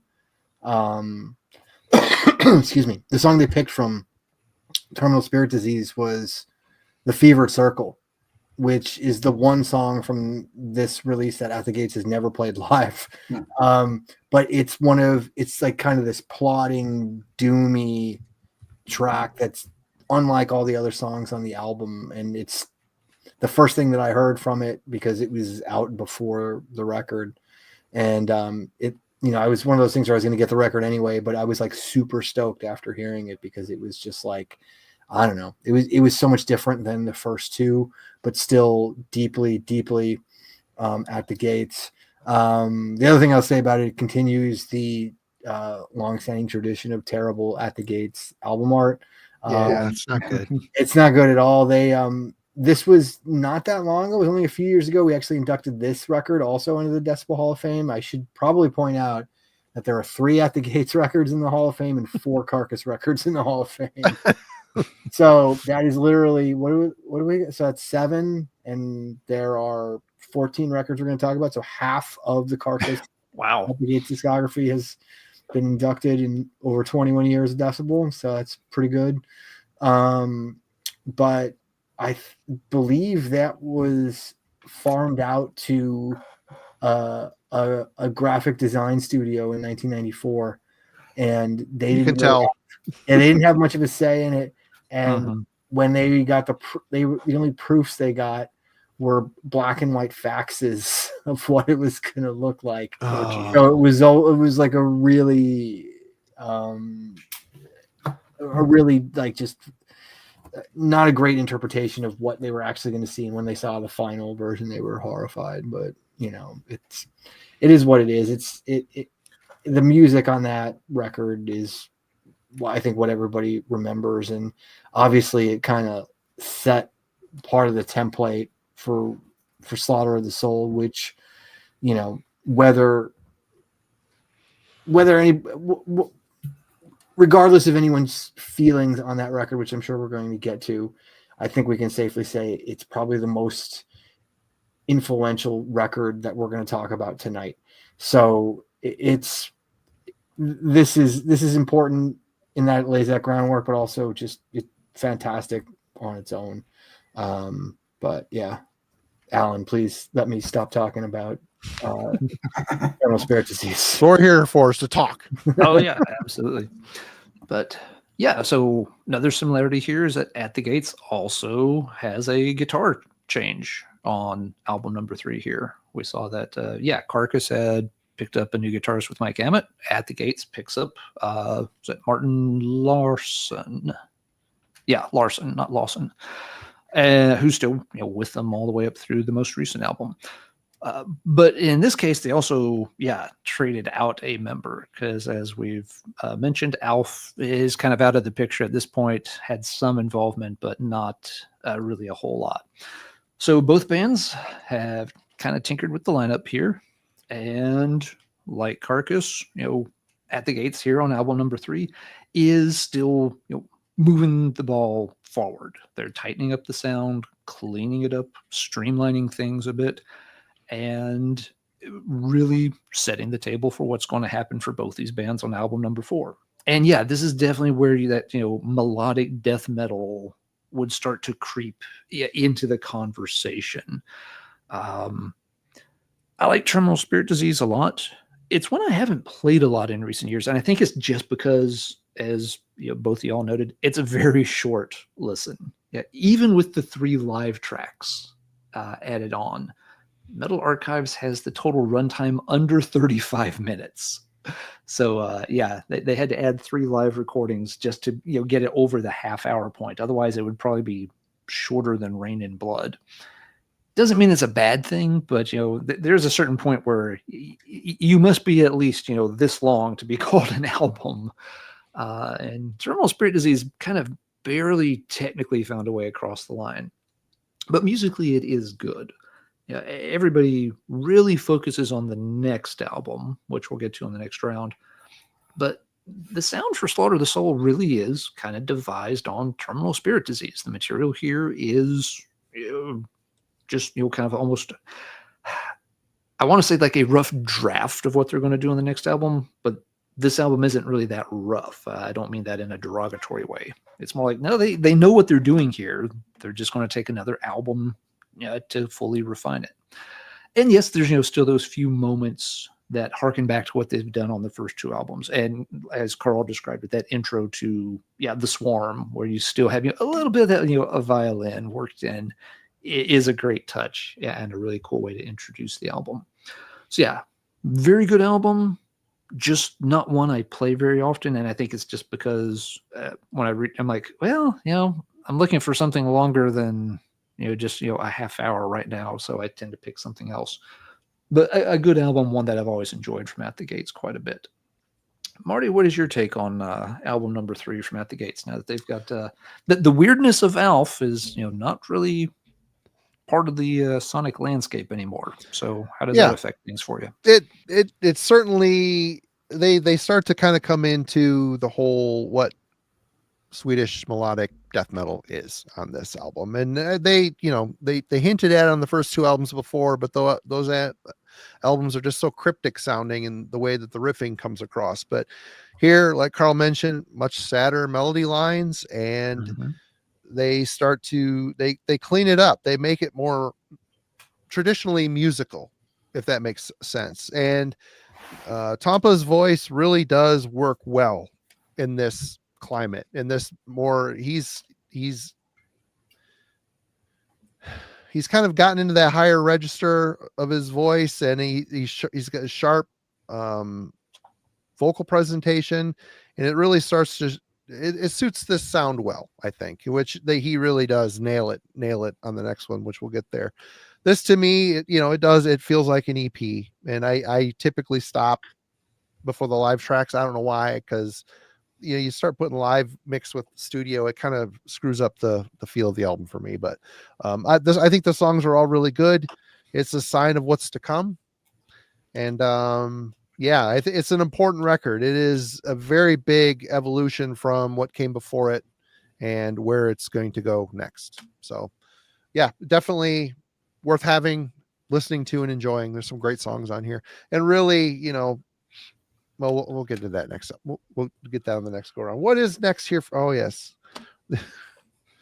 Yep. Next we have 1993. So we're almost lined up on years here for album number 4. And that would be a little thing called Heartwork by Carcass. All right, Carl.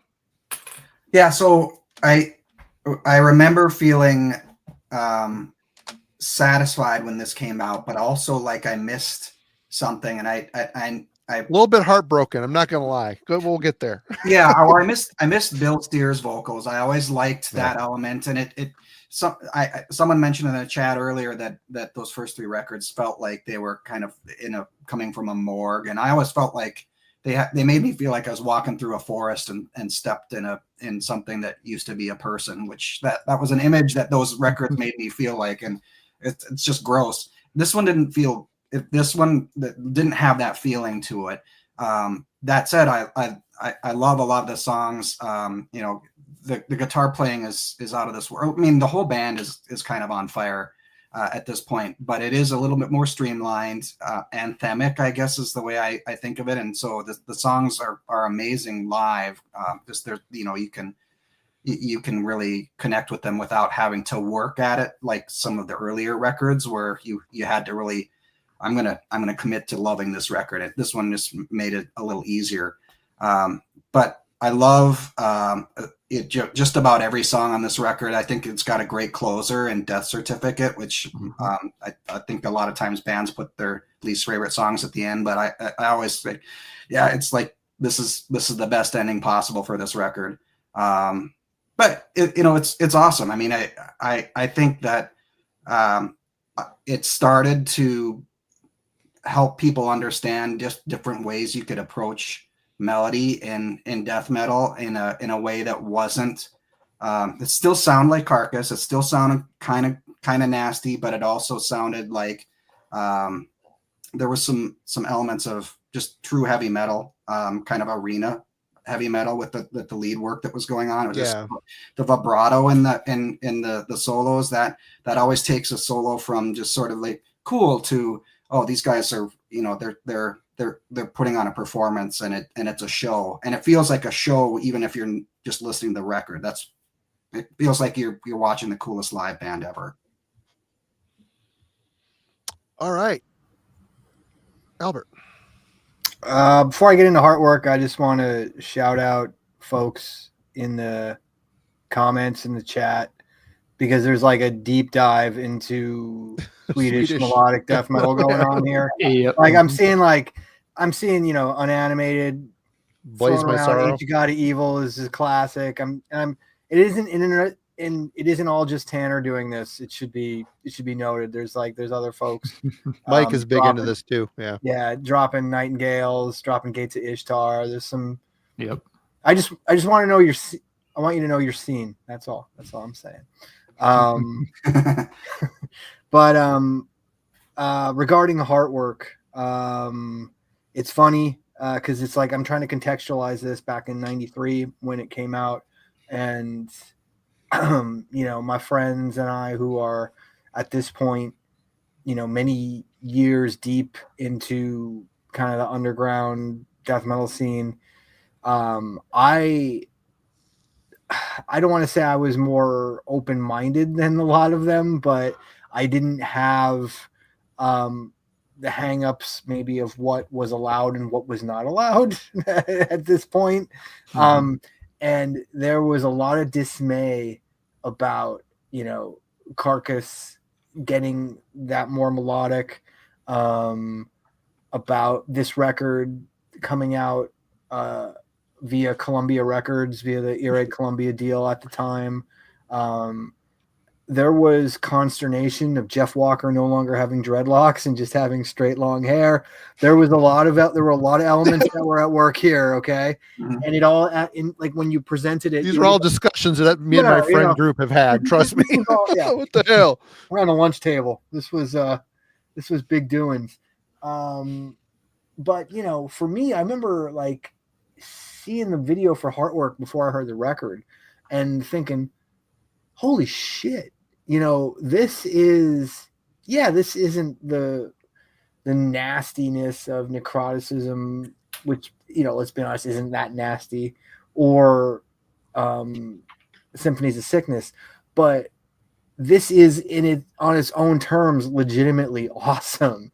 You know, this is like, I had not heard something like that. Yes, melodic death metal existed in 1993. No one's disputing that. But I think the way that Carcass, I mean, honestly, kind of perfected it with Heartwork, and just how sophisticated it was, how catchy it was, how heavy it still was. Yeah, it wasn't that raw. As Carl said, you know, walk through the morgue and stepping into what used to be a person. It was that sleek H.R. Giger like you know, piece of art that was on the cover, but it was still fucked up. Let's be honest. You know, this was still like this was still pretty extreme for being on Columbia Records, you know, like when you look at like what Columbia Records was releasing, and there is, you know, like what this was like, I think people are too quick to kind of dismiss the fact that this wasn't something that was getting that the mainstream heavy metal, even in terms of like Headbangers Ball, hadn't really experienced before. You know, in the States, in 91, you could hear some Sepultura, you could hear Napalm Death, you get the occasional Morbid Angel or Entomb video. But this guy, Heartwork, got played like every fucking week. You know, you'd be waiting around for the Triple Thrash Threat for those other three with like one finger on the record and one finger on play to try to get them. Yep. But this was through the fucking Bon Jovi Right. fucking. But this was constant rotation. And, you know, I mean, obviously I could get into it track by track. I think most people who are tuning into this are familiar with the record. It's got a glossy sheen to it, but it still has teeth, you know. It's still a heavy, it's a heavy metal album, but it's also a death metal album, I still think. And I don't know, like I think it's one of the more important like metal records of the past 35 years. And I can't say enough good things about it. I don't think metal sounds like metal does today without it. And yeah, that's Heartwork for me. Alan, please cut me off. Would not cut you off. It's great to hear your thoughts on it, Albert. Yeah, this one for me, I heard this one early, weirdly enough. Because this came out in fall of 93. Let's check that. Archives has it, middle of October 93. Late April or early May of 93, I had ventured down to the local record store, kind of end of spring semester, and picked up don't know what the hell I bought, but the guy that worked there had come to recognize me pretty quickly once I started at college. I was like, hey, I've got something you want to check out. And he dug around behind the counter from there and he handed me a couple of cassette tapes. And he's just like, I can't give these to you, but you're welcome to borrow them for a day or two. Just bring them back. This is kind of like, okay. And what he had were promo cassette copies of Wolverine Blues and Heartwork. So I was like, oh, cool. So yes, apparently I spent enough money at the record store my freshman year that I was now getting sneak peeks at some of their promo stuff. Instantly, I lost something like 30 pounds my freshman year because I was spending what little money I had on music instead of food, apparently. Yeah, high school, I was the same. I'd get lunch money and I would buy a Twinkie and then save it for the end of the week where I can go buy a tape. Yep. But yeah, at college, like between my freshman and sophomore years of college, I had to change, like all my clothes had to be replaced because nothing fit anymore because I lost so much weight. Like, wow, you're getting a lot of exercise. And it's like, yes, exercise. Kind of shoved the pile of cassette tapes under the bed. But anyway, so yeah, I got to hear Heartwork a little bit early, and for me, it wasn't really that weird of a transition because, as I said, I came on board with necroticism. So the stuff that you pointed out, Albert, about friends, being really angsty about, oh, geez, where's the cut up collage cover and all that kind of stuff. The logo, come on, at least keep the fucking logo. But even the logo's not a big part of necroticism either, really. So even there, it doesn't. It's on the back, though. It's on the back. It's on the back. It's not really part. It's not a big part of the cover on the front. So those transitions didn't really throw me for any kind of loop. And like we talked about, necroticism really set the stage for what they would sound like. To me, it sounded like, okay, this is a band that's just moved a step forward, moved to a bigger label, and as such, of course, it's got a cleaner sound. Of course, it's got a little different cover graphic. It's not my favorite Geiger piece, but it's one of his pieces. It kind of makes sense for this kind of release. They weren't going to pick one really weird alien vagina looking pieces to put on a Columbia release. That just wasn't going to happen. But yeah, so Heartwork never fazed me, is what it came down to. It just seemed like a very natural progression for the band that I had, listened to for a couple of years, starting with the previous album.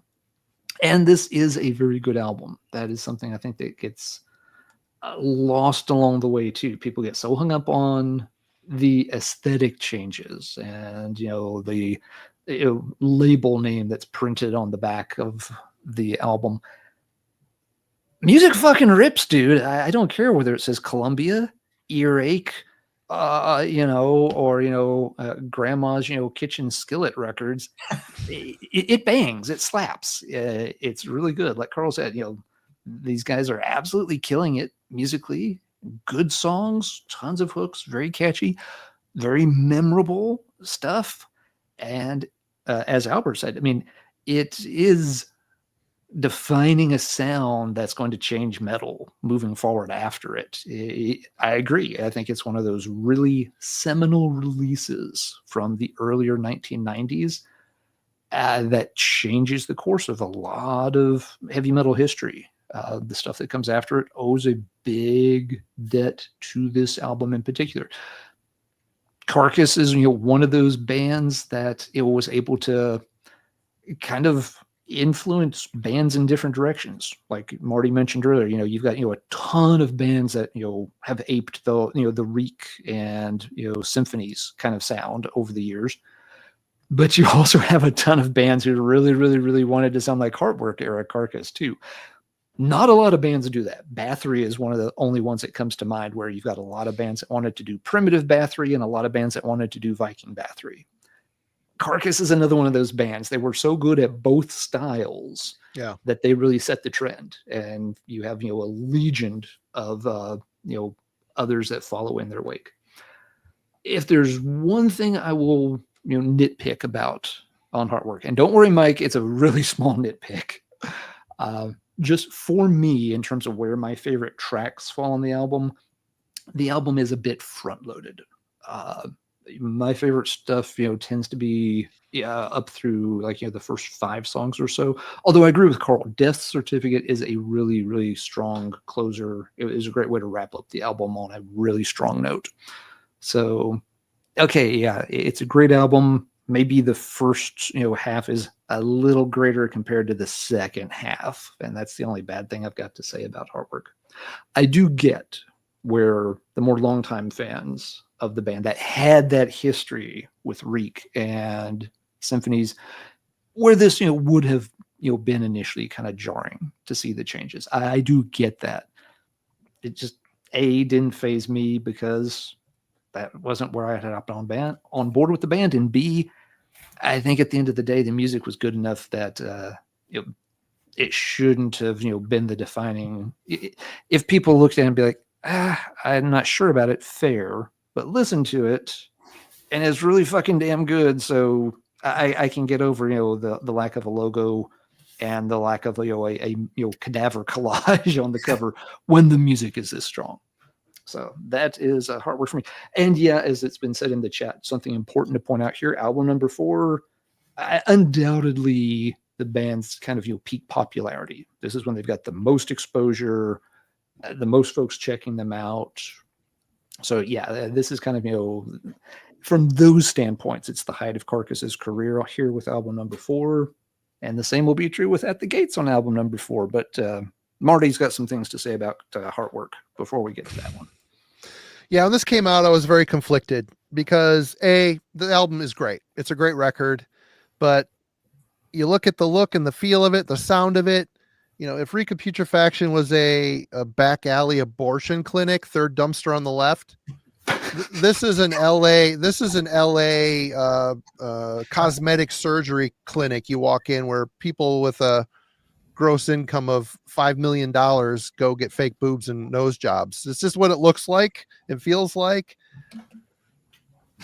All that aside, all the things that Albert talked about with the whoa, he found a comb, or oh this or oh that, we're like, this is a band that evolved past their namesake on this album, which bugged me because, like I said, the way the logo looked, the way they sounded, all the way the riffs were written, the pitch shifter, Bill Steer not doing any vocals on this, it all leaned into the Carcass aesthetic. This here, it just felt more like a Swedish melodic death metal album.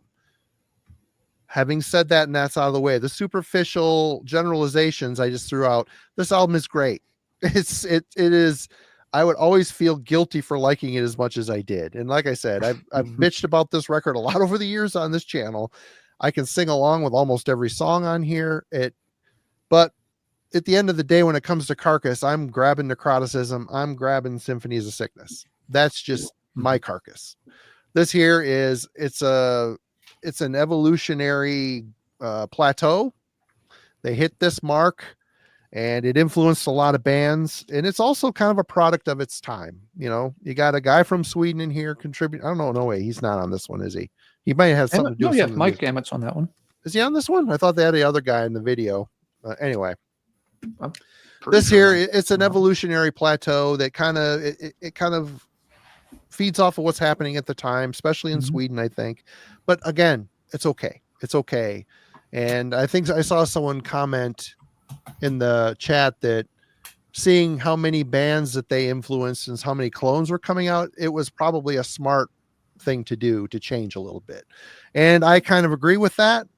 But still, it broke my heart a little bit, but I got over it because the album is so good and technically amazing. The guitar work is fantastic. The solos, it's produced perfectly. And yet all through it, there's no clean singing on here. There's still he's he enunciates much better. He's cleaned up his delivery a little bit, but it still sounds like Jeff Walker singing. So even though they did streamline and commercialize a little bit, they still clung to the gruff, the harsh vocals, which I greatly respected. So yeah, initially I was a little butthurt about the whole change and how slick it became, but at the end of the day, it's a great record. It's a great record, 100%. Yeah. It's a fair point about them kind of outgrowing the name. It happened to other bands too. I mean, Chuck was definitely sick of the Death moniker long before that project wrapped up.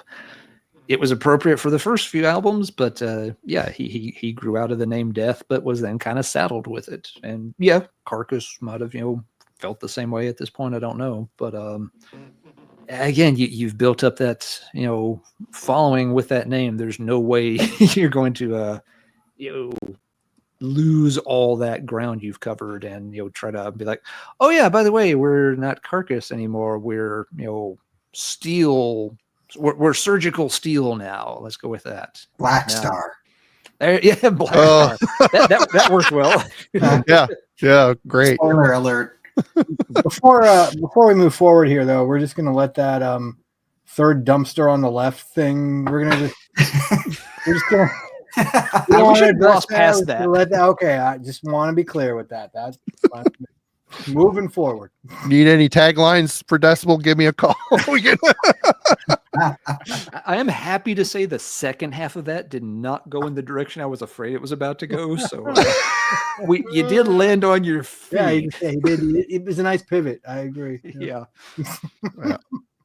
On my toes.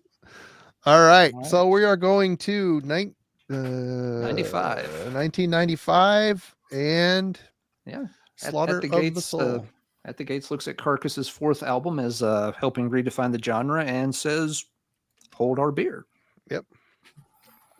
Yeah, so great Necrolord cover. Yep. I mean, props. It's not blue. What's up with that? Yeah, but come on, Christian. You run out of blue. You had to go orange and yellow. That said, I remember, of course, you've got the Necrolord cover, and then it's the font for Slaughter of the Soul is just what is it? The papyrus. Mm-hmm. Yeah. So there's a problem there, but it's a great cover, and I was really excited about this. I remember my biggest disappointment was that my CD came with a defect, so the song Nausea never played right for me until I had to just buy another copy. But it's probably one of the records that most people introduce extreme metal to now. I certainly used it to bring in a few friends into what is the shit you listen to. Well, here's Slaughter of the Soul, give it a try. And it did sink its hooks into a lot of people that I didn't think were going to like it. So it's kind of a gateway drug almost in a way for a lot of different types of extreme metal, which is fantastic. Songs are streamlined. They're catchy. I loved it at first, and then I had to distance myself from it because I felt like I was hearing it reflected back from so many other bands that, or maybe I didn't feel the same connection to. So, and I think it felt like it became such a touchstone that became replicated so many different ways that made me want to stay away from it for a while. But now when I go back and listen to it, I can appreciate it these are good songs. They're powerful and direct, and Tampa's voice sounds probably it's iconic. So it's a great record for sure. I think we probably have all heard it so many times that maybe the impact is, I don't know, is the impact still there for me? Some days it is, but other days I think I reach for Terminal Spirit probably more than this one.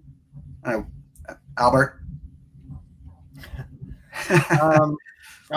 I'll be honest with you. I don't know how Marty didn't send us off by just saying go when we got to this record, but yeah, it's right there. That's all I got to say. But, it's funny for me.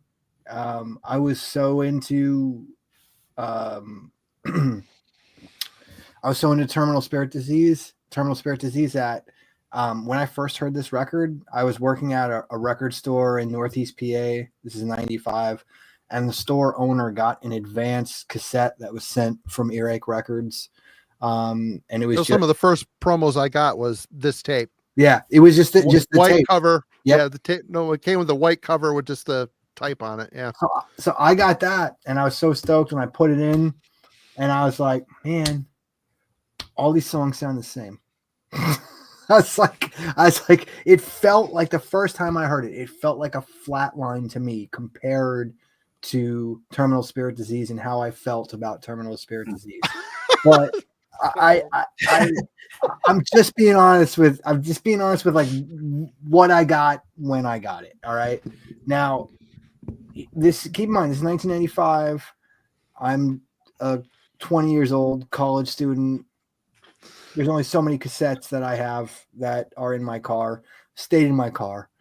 And I just drove around my shitty hometown, driving to work, driving to college.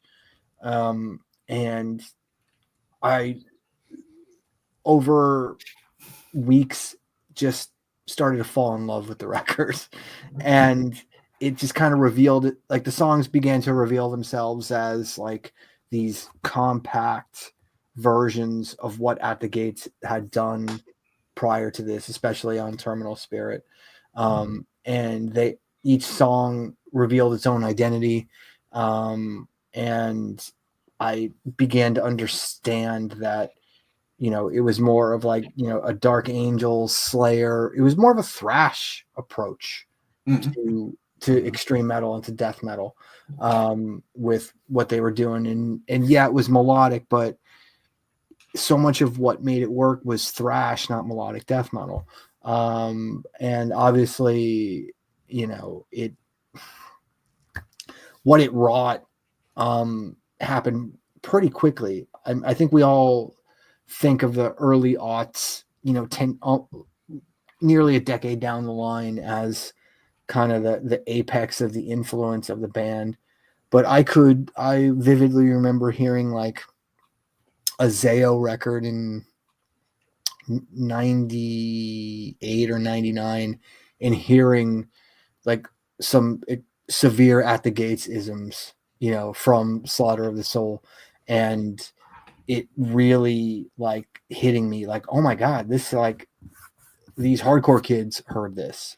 And obviously a whole nother generation of hardcore kids would hear it and interpret it with what happened in the early aughts, with the kind of the Darkest Hours, whom I'm actually a big fan of. And I think ultimately would go on to kind of transcend their influence with At the Gates, Killswitch Engage, Shadows Fall. There's so many bands that we don't need to go into, but bands that had commercial success and became much bigger than At the Gates for a short window of time. So its legacy is massive. Its place for me is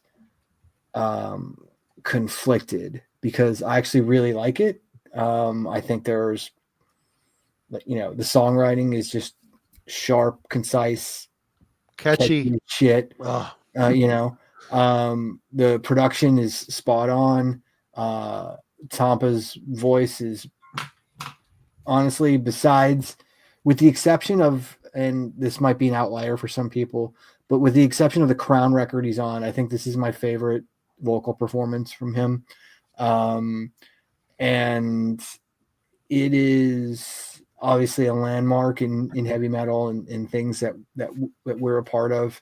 But I know there are naysayers, and that's fine. I get it. But like for me, it's still a great record. It's like Carl said, it's one I've heard so many times. I don't necessarily reach for it, but it's canon. It's like Rain and Blood. I don't need to put it on. It's going to be there. It's going to show up on its own. So yeah, it's really cool. I'm happy. Every band should be so fortunate to have something happen to them. Like this record happened for At the Gates. I'm sure you guys have more to say. So Alan, please take it from here. So, yeah, this band, again, 4th album from both bands, and they both write albums that, redefine the directions heavy metal will go in.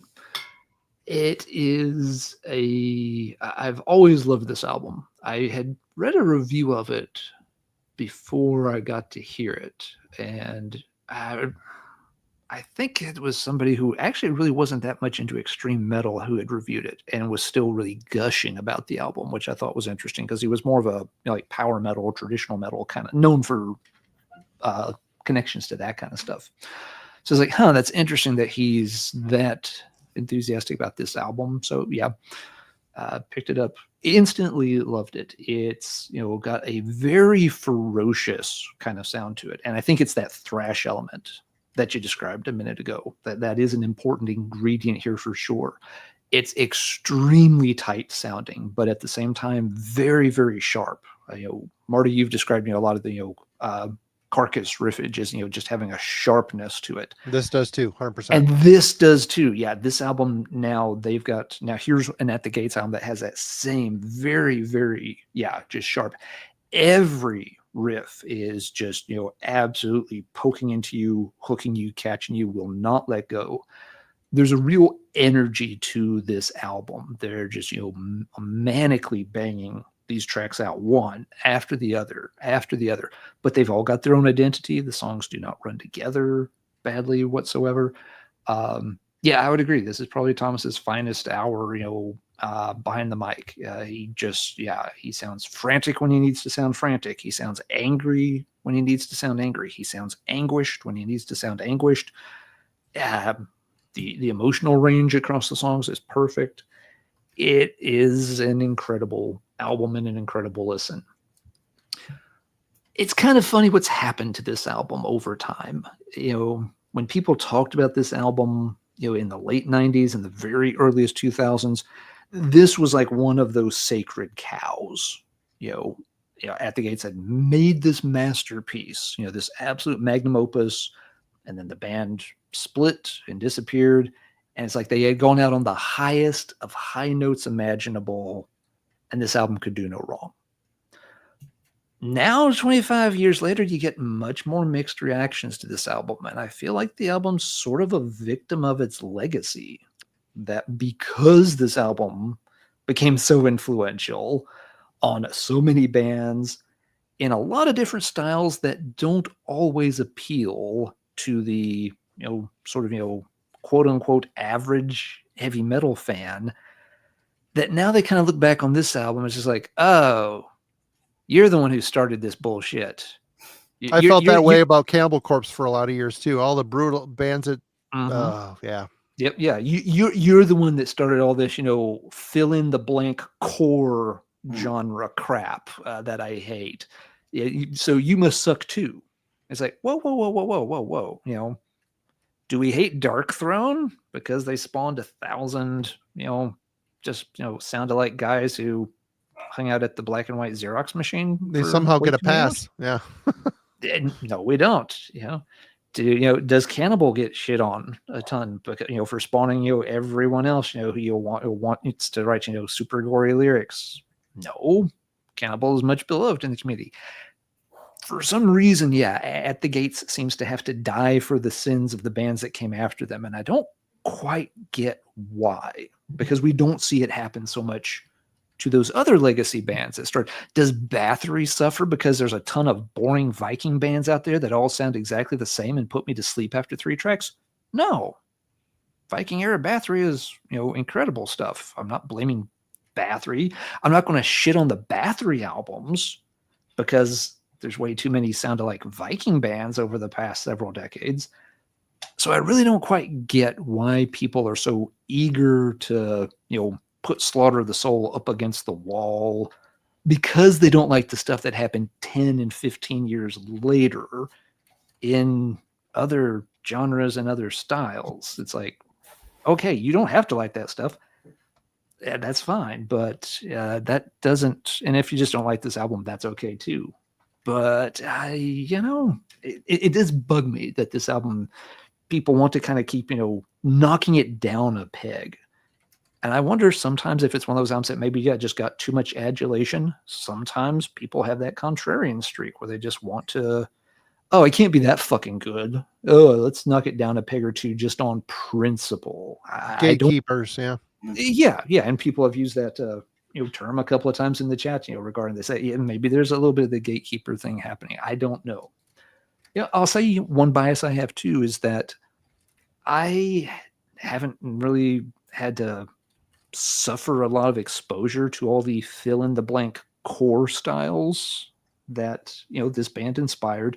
When a lot of that kind of stuff started blowing up in the 2000s, I just wasn't paying a lot of attention to new releases in metal or other styles. Those were years where I was digging and mining my way back through 90s and 80s era stuff that I had never picked up. So maybe that's one reason it doesn't irk me as much. I didn't, when those styles were becoming a big thing. Sure, if you say so. I kind of had the out to lunch sign, hanging on my door while I checked out other styles of music. But yeah, I think this is an amazing album.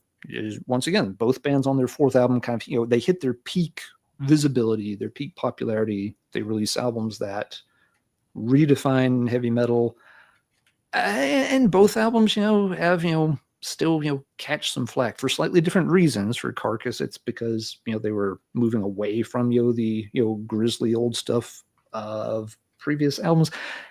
At the Gates, they get shit because of the stuff that would come after their album. But yeah, I still think it holds up great today, and I've gushed about it long enough. So Marty, sorry, your turn for Slaughter of the Soul. Yeah, this album, this is my favorite At the Gates record. And I don't care if that's not cool to say. I think this album, it might be because of the bit of a thrash riff element here. It just seems like the band was working towards this the entire time. Terminal Spirit Disease was a good precursor, and they really nailed it down here. The songwriting is just there's so much energy, and it's easy to get swept up in it. It's energy mixed with really catchy riffs, and Tampa's voice nails it. He sounds great on this record. I really don't have much more to say other than I listened to this album about as much as I've listened to other albums, like In Flames Jester Race is another album from the time, from that area that to me is like the end boss of Melodeath. I love the melodies and the songwriting on that record. And this here, though it's a little more of an aggressive record and a little bit different, I love it for a lot of the same reasons. I don't know. It's just every song's an earworm, and the way they hurl the songs at you, you could feel a bit of contempt behind it. And for me, it's a winning combination that just doesn't get old. I can put this on and I'm happy. Me and the kid listened to this the other day. He didn't like it. He's so far into heavy metal and power metal right now. Anything with grim vocals, or he's like, I don't know, it's okay. But he'll get there. But anyway, it's to me, it's a great record, 100%. I have no complaints about this record other than the stupid logo. Have you heard the 2 bonus tracks that were recorded in the same session? I don't know. I've got a promo of a bunch of a redo of this with, I think, some bonus tracks on it. Yeah. I bet you have. Earache has reissued this album 3,000 times. Yeah. They're just as good as the rest of the record. So if you like the album, then there's 2 more songs that are just as killer that they did at the same session. Yeah, the people talk about Jester Race now. Go listen to that album. It is so fucking good. The drummer isn't the best drummer. That's the weakest link on the album. But God, the melody lines and the vocal, everything on that record is fucking awesome. Great. Beautiful record. Okay, so we are... both. It's funny because both these bands have done their peak albums, and both these bands are now very, very short for this world. They both kind of disintegrate in the mid '90s. Although Carcass squeaks out one more album here before thank goodness their hiatus goes. So that brings us to 1996 and Carcass's Swan Song. Still no logo. We got the stupid font. God damn it. We're going to do a special edition printing for you one day, Marty, that has just like, it's all logo across the top. I never of even got the Swan CD Song. of this. This tape rots on my shelf, and we'll get to why here in a minute. It keeps on rotting in It keeps on rotting. Yeah, you see what I'm doing there. I see what you got. Carl, save us from bad puns. Yeah, I mean, this was a record that I knew was going to be disappointing. I had heard somehow that there was label interference when they were in the studio making this one, and that it wasn't going great. But I'd already kind of worked my way through disappointment when, with the, Big Four all had already put out their sort of game changing albums where they kind of tried to shoot for mainstream changes in their sound. So I had already experienced that enough so that when this one hit, I was able to just move on from it pretty quickly. And honestly, there are some cool moments on it. The guitar playing is still amazing. And I'm when I was listening to it again this week, I remembered that, I remember all of these songs. So they must have been able to get into my subconscious at some level. But there's nothing fast on this record. It's all kind of rock beats. And that for me was a cardinal sin. No pun intended there, but that was just not what I was looking for at that time, especially when, a lot of the stuff I was chasing was going more extreme. So I felt like that was, they just run out of gas and were going a different direction. And I could understand why, but it wasn't for me. So that's that. I don't know. That's about all I can think about this. I hadn't listened to this record in years prior to this week. So that's it. What do you think, Albert? Swan Song. It's fine, but in the context of Carcass, no one wants this. Let's be honest. In the context of Carcass, no one wants this. In the context of a heavy metal record, it's fine. It's not offensive. It's not super exciting. It's just kind of there. A lot of mid-pace riffs. It's a really flat rock production from Colin Richardson, which is what I think the band wanted at the time. The band knew they were going to break up as they were recording it. So it's like one of those things where you kind of know how much fire is there. I think it comes across as it's not necessarily going through the motions, but knowing that something has kind of run its course. The band has run its course, that they didn't have it in them to carry on in the direction of Heartwork. So they tried this. And again, it's not like they knew they were going to go out and tour it. They knew the band was going to be done. It's a weird record in that regard. I think all the bands that record the album that they know is going to be their last album, that they're not going to tour, that they're not going to stay together, honestly, even through the release of the record. I think those are always kind of weird little documents of a band. There's redeemable moments on it. I think Keep On Riding in the Free World is a catchy little rock song. Sorry. I think it's a little banger. That's fine. It's really the only song they play from the record. I think there's an intro to, or I think there's part of another song they use as an intro when they play, but not a full song. So they kind of, they know its place. It's been interesting for me to see Swan Song apologists kind of become a thing in recent years. Yeah. Wait for it. The Swan Song apologist is an interesting little phenomenon I did not count on. I don't mind it. If that works for you, cool. But yeah, I every once in a while I'll throw it on just because it's kind of this little time capsule for the band. knowing kind of what I know about where they were at that time. It's a largely inoffensive record.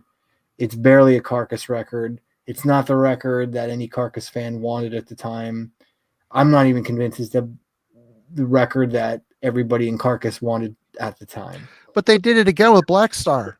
They continued on. They carried the flame on to Black Star. We don't have to talk about Black Star. But they did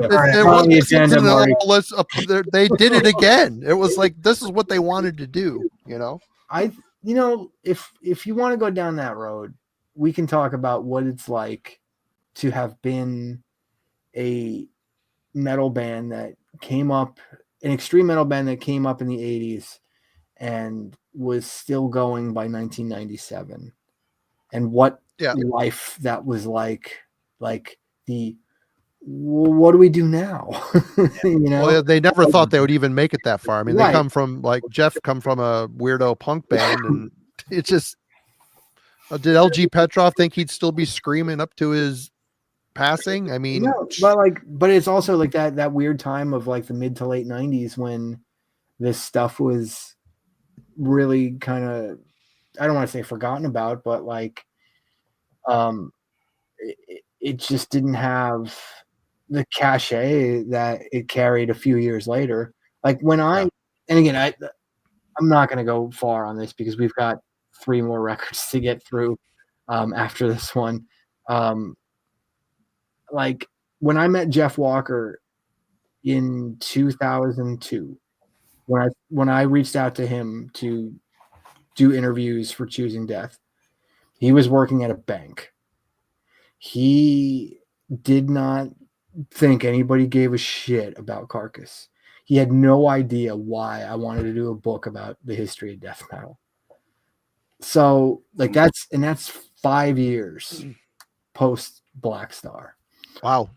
Like, and that's now like a million years ago. We're coming up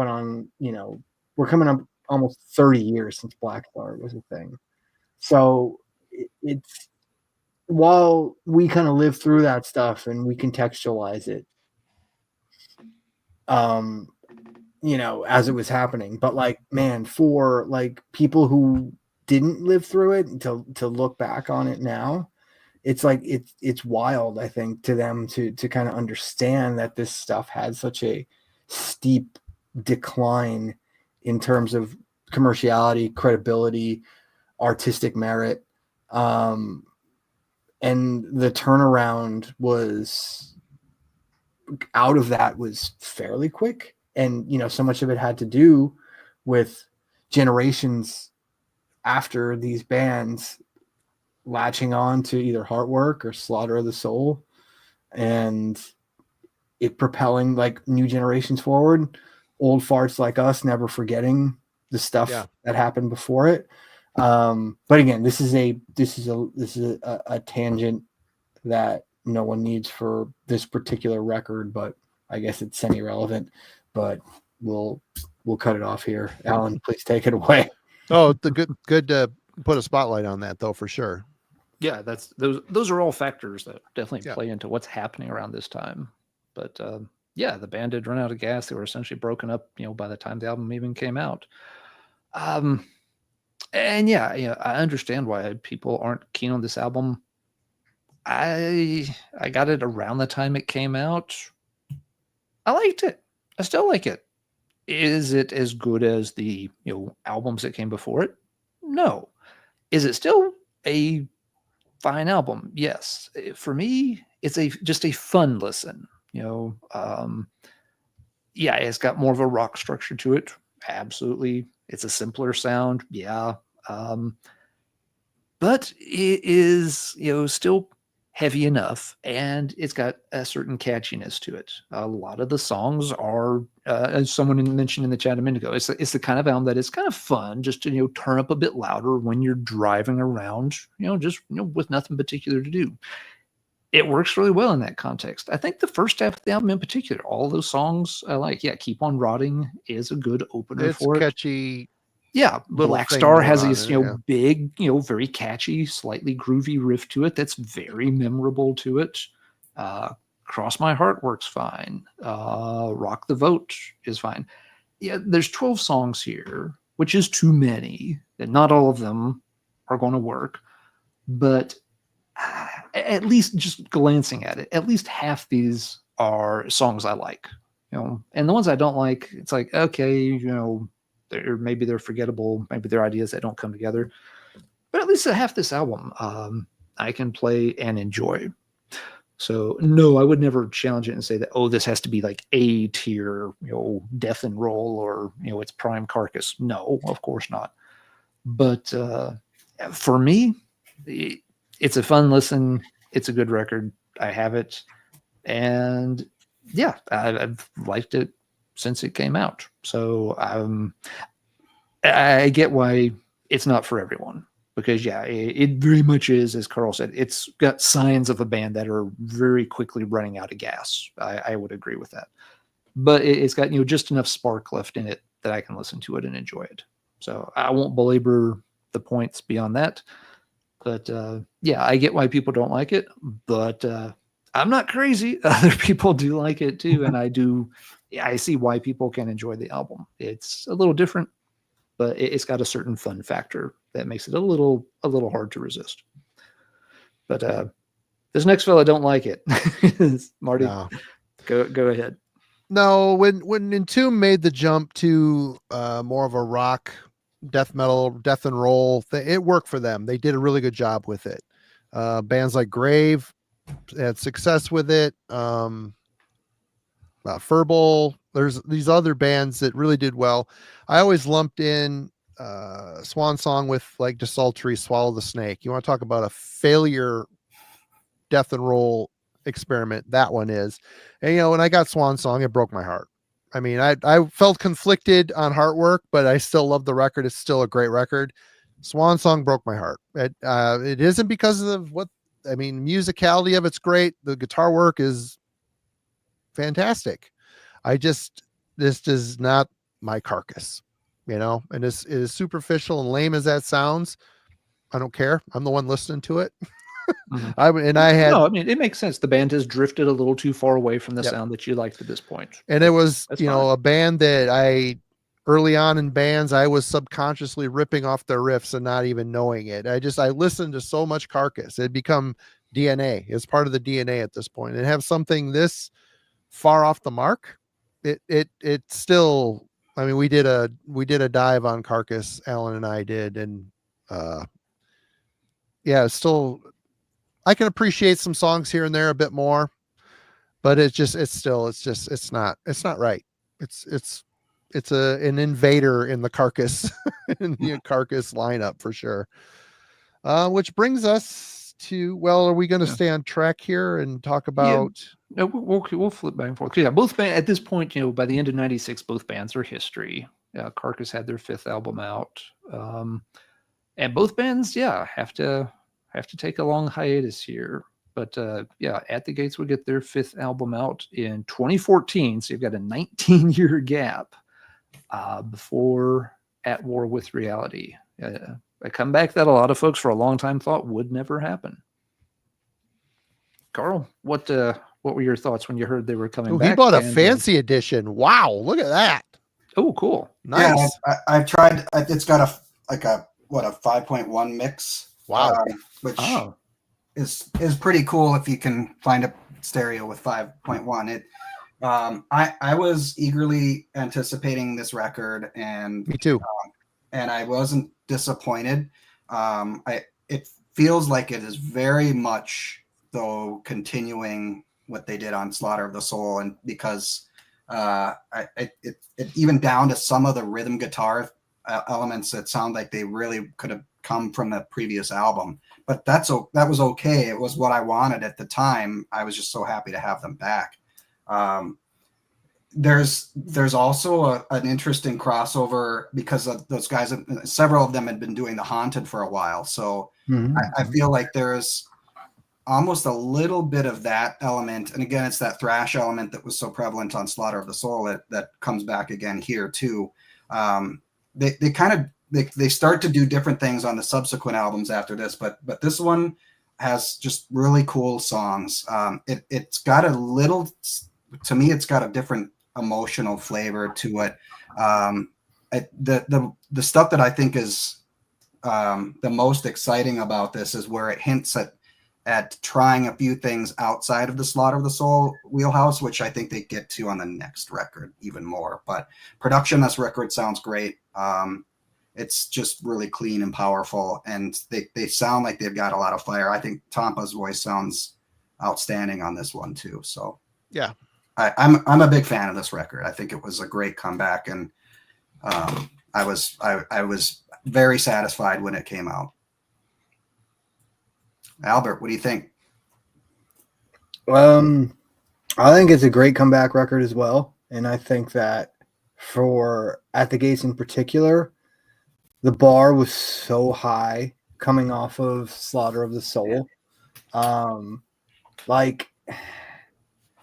unfairly high, if we're going to be honest. Like, that is like, I mean, Slaughter of the Soul, obviously, you know, we talked about it. People are going to have their opinions on it, but it's clearly one of the most important extreme metal albums of all time. 20 years later, following it up, fortunately, it's the same lineup that recorded it. It's the same producer that recorded Slaughter of the Soul. I know that they had toyed with the idea of moving outside Studio Fredman to do this album, and decided to actually return to the scene of Slaughter of the Soul to record this. And I think that probably was a smart move, because like Carl said, there's definitely elements that connect it to Slaughter. I think it's more of a progressive version of Slaughter. Maybe not even progressive, but maybe because, like, I think they get more progressive as they go on in their reunion cycle. But I think maybe more expansive is the word, where Slaughter is kind of that similar thrash pace throughout. I think there's more ebb and flow with At War with Reality. I think it's a really thought out album. I think, again, you can hear it's largely Jonas and mostly Anders writing the material. And I think that, like, that's something that's going to be acutely absent on the follow-up to this album in terms of how the band is presented going forward after this. To me, it's like the last link to that Slaughter / Terminal Spirit Disease era of the band. I really like it. I liked it a lot at the time. I haven't listened to it in a long time, to be totally honest with you. Oh yeah, me too. It's not like, and it's not because I don't enjoy it or I don't think it's good, but like, I felt like it's maybe a little too long in parts, and it's also maybe something I lived with a lot because they headlined a Decibel tour supporting that album. There was a lot of time kind of invested in that record and the band during that period in particular. And again, I'm not complaining. It's awesome that we got to be a part of that. But it's a record that if it's over 10 years old now, it feels like that to me. Wow. I know. But it, I think it's the record. I think it was the right record for them at that time. And I know that's kind of a cop out for any journalists when they talk about a band. But I truly believe that, like, that record made the most sense for them at the time, especially in how they would move forward after that. But yeah, I don't like the album art also. As is the case with with honestly every single At the Gates record. I don't like the Slaughter of the Soul cover either. I'm sorry. I don't like the colors. They're muted. It is muted. Yeah. I mean, the art itself might be wonderful, but like the way it's presented with the colors, it's just never hit me. Anyway, enough shit talking on Necrolord and whoever did the other ones. I'll pass it to Alan. Yeah, I very much agree with Albert's point. This is the album that was the right album for the band at the time. As you said, Albert, expectations were insanely high because, yeah, this was a band that had gone out on the highest of notes, had this, huge, legend built up over 19 years with them. You had an entire new generation that obviously had taken a ton of influence from what the band had been doing on their last couple of albums. And now you're going to come back and you're going to do a follow-up. Okay, it better be pretty good. And it is pretty good. It did, in my mind, when a band comes back like this, the most important thing they need to do is show that they can still deliver, a really solid album. And they do that without or with reality. I do agree with a point David just made in the chat a moment ago. The one thing this album is lacking, and why I don't go back to it as much as I do like Terminal Spirit Disease or Slaughter of the Soul, is that it doesn't have the same energy to it. Agreed, 100%. Which, and I mean, okay, it's 19 years later. Again, it's 2 decades after the fact. And I think it's something a lot of reunion bands do have an issue with. You're not those angry, pissed off, high energy kids anymore, teens, 20s. Now you're middle-aged. You've worked in banks. You've got families and mortgages. Aches and pains that don't go away as quickly as they used to. You've got 401k. You have a very different, mindset when you're writing, and it has to be a factor that's going to influence what you can write and what you put into it. So it doesn't surprise me, that an album like this doesn't have that same completely anguished and pissed off, just high energy sound that they had in the mid 1990s. It would have been amazing if they could have. So still a very good album. The album has a weird theme to it that I've never fully picked apart, but it's based on the writings of some different South American authors who apparently get into a lot of sort of, again, surrealist, subjective kind of, alternate reality states. This is, not AI kind of things. A little, this is again 2014, a little before that. But yeah, they're mining some, pretty deep philosophical type of material for Drugs. The album, and maybe a few of those. But it's what the whole, there's this, intro spoken part that's spoken in Spanish. I assume it's either Spanish or Portuguese. And it's kind of like, okay, interesting. What the heck is that? But apparently it's like, an excerpt from one of those authors' books. But I've never been able to dissect the whole thing. And part of it is, like you said, Albert, I don't really come back to this album very often. Checked it out when it came out. Was just like, they pulled it off. Good for them. That's a nice, solid album. And it puts them back on the map and shows they still have most of it, at least. But then it just kind of collects dust. Doesn't come off the shelf very often. Played it again this week, getting ready for this. Enjoyed it. Yep. Yeah, some of this, and like kind of like Carl had mentioned, with Swan Song, playing it back, it's like, oh yeah, okay, I remember this song now. Okay, I remember this, riff from this song now. So parts of it, had got, latched into the long-term memory. But if you had asked me before I played it, what do these songs sound like? It'd have been like, I know it sounded like Slaughter of the Soul with less energy, but I can't pick anything specific out. So yeah, a good comeback album. It did its job. It's not on the same plateau as, where they had left off, but it would have been insane to expect it to have been at that same level. Marty, what is your take on At the Gates comeback?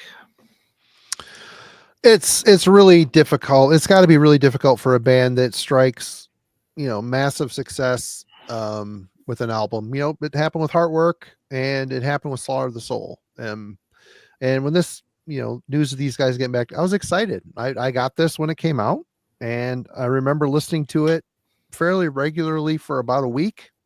And like Alan mentioned, it hit the rack, and there it sat. And this week, it's come off the rack for the first time since 2014. So I like the album. I couldn't help feel a bit disappointed, and I agree also with David's comment in the chat. There just doesn't have the energy here. It just doesn't have the aggression that Slaughter of the Soul had. It doesn't mean it's a bad record. I think it's pretty solid. Hey, what's the matter? But yep, we're starting to get into a situation with this band that I think it's me.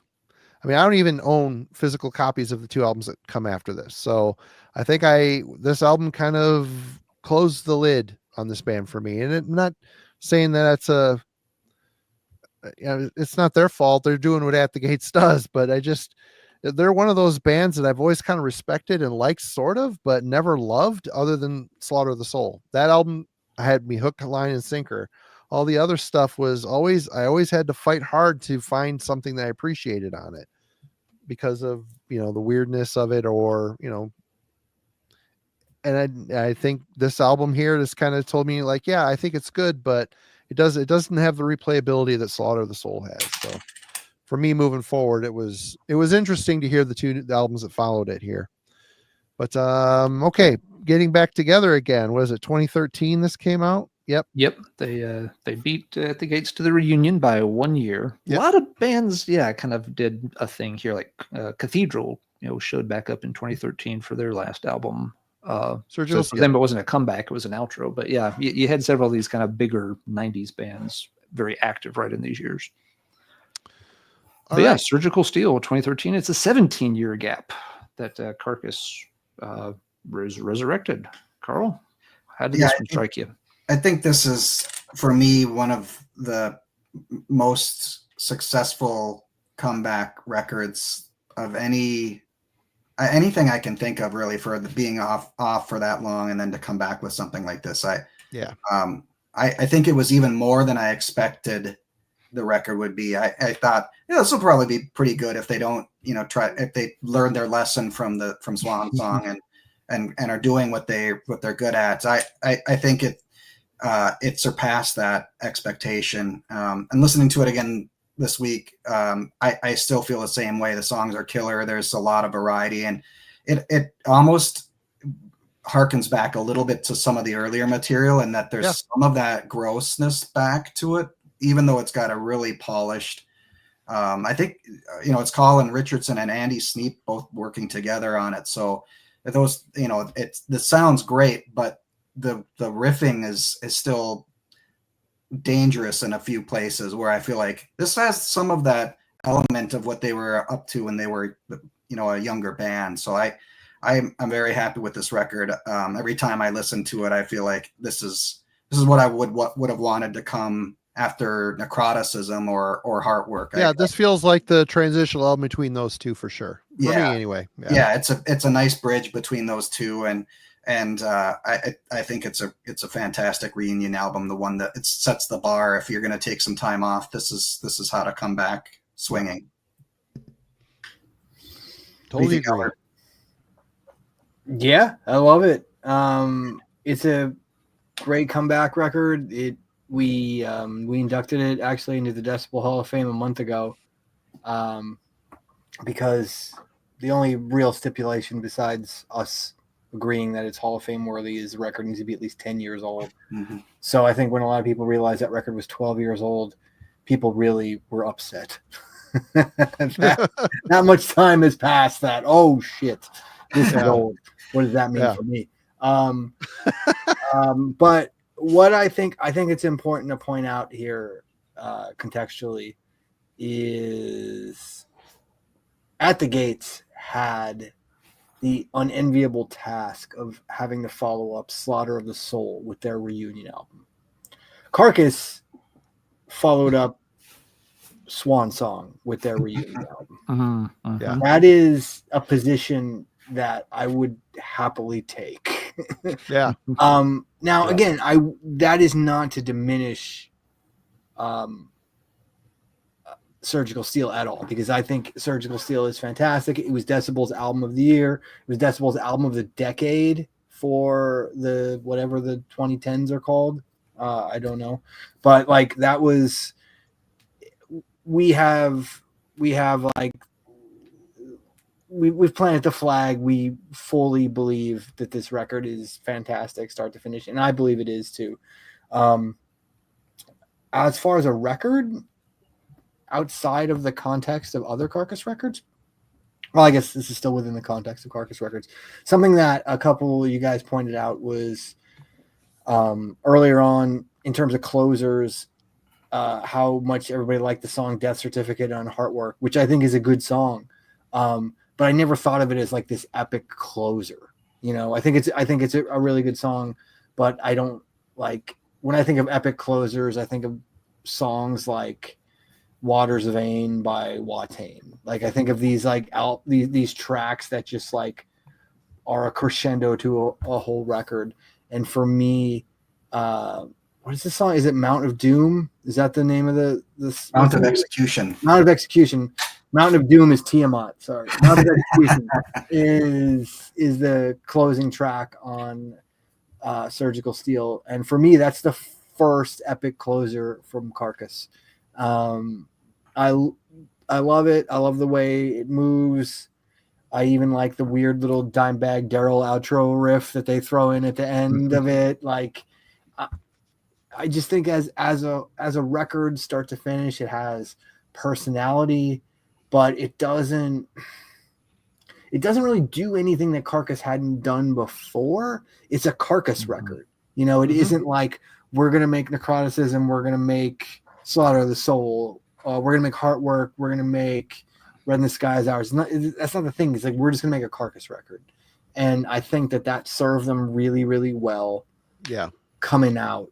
And I think that's part of the reason that the record exists on its own terms. And we've all just said we think it's one of this fantastic comeback record, one of the best ever. But I think it just succeeds as a record because it's just a Carcass. It's a Carcass record, independent of all those other variables. So yeah, it's really cool. I couldn't be happier for them when that came out. And again, for us, it was another thing when they came back. They first U.S. run in support of that record was the 2014 Decibel tour. So, lived a lot with Carcass. Was happy to see as many of those shows as I got to. I think that's awesome. Yeah, I think it was 2 or 3. But yeah, that record's, it's a Hall of Famer. It's an all timer already, which is pretty wild since it's only a dozen years old. But yeah, it's a highlight in their catalog, and most bands do not get that experience post reunion. So, right. Alan, please take it away. They might have gotten to see too how their popularity had endured the years too. I think they did it in a different way. Like we're at the gates. Excuse me. We're at the gates. Popularity was tied to one specific album, really.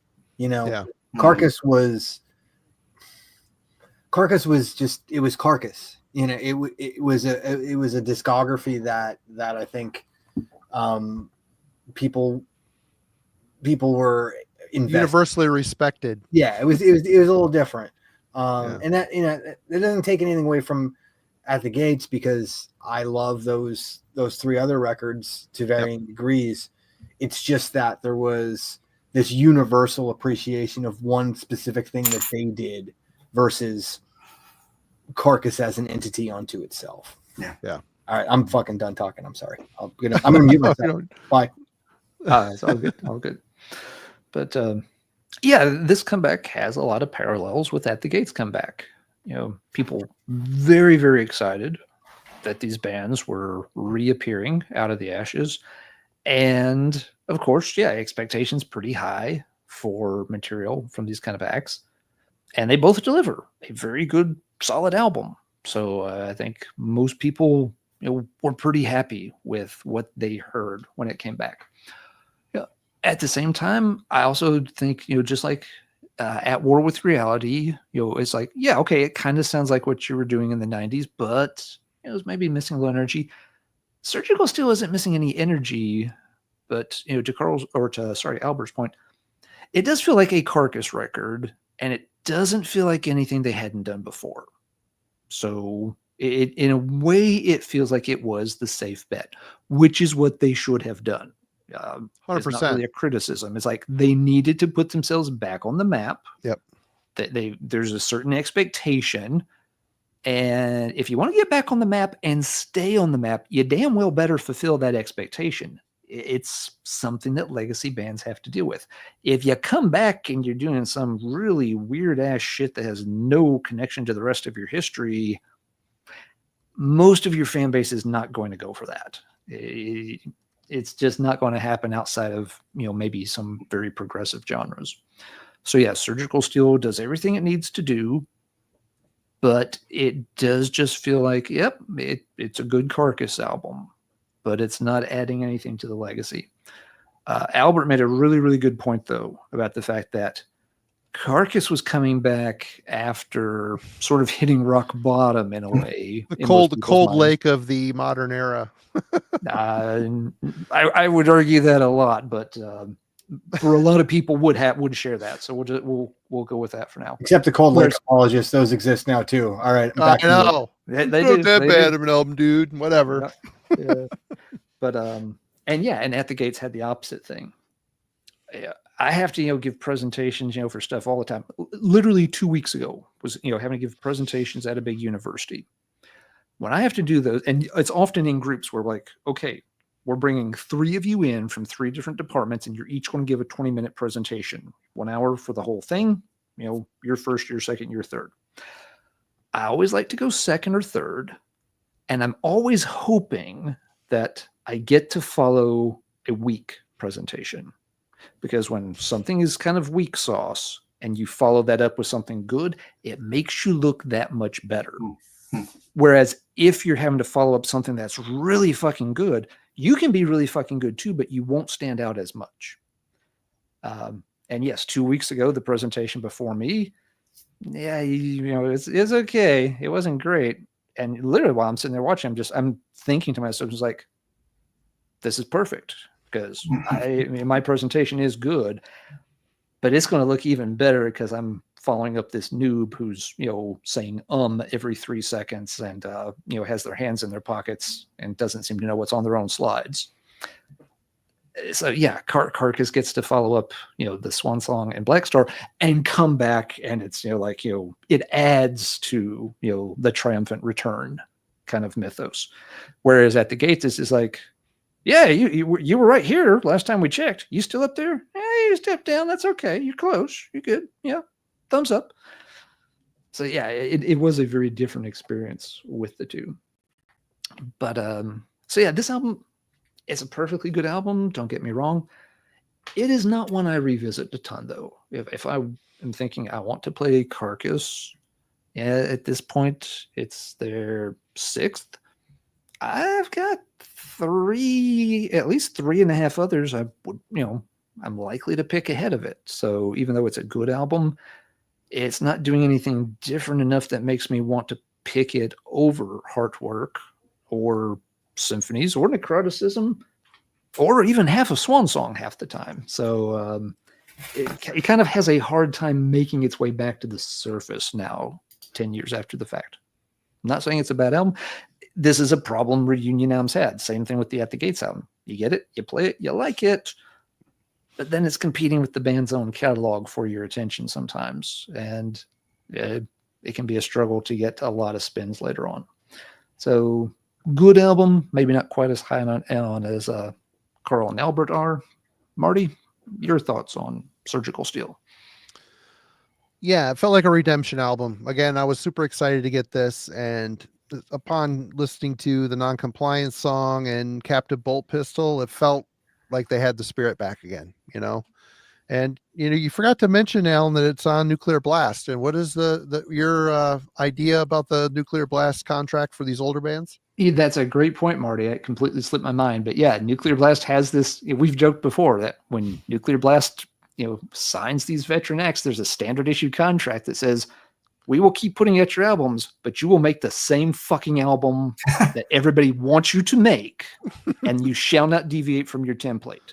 Yep. You make what the people want.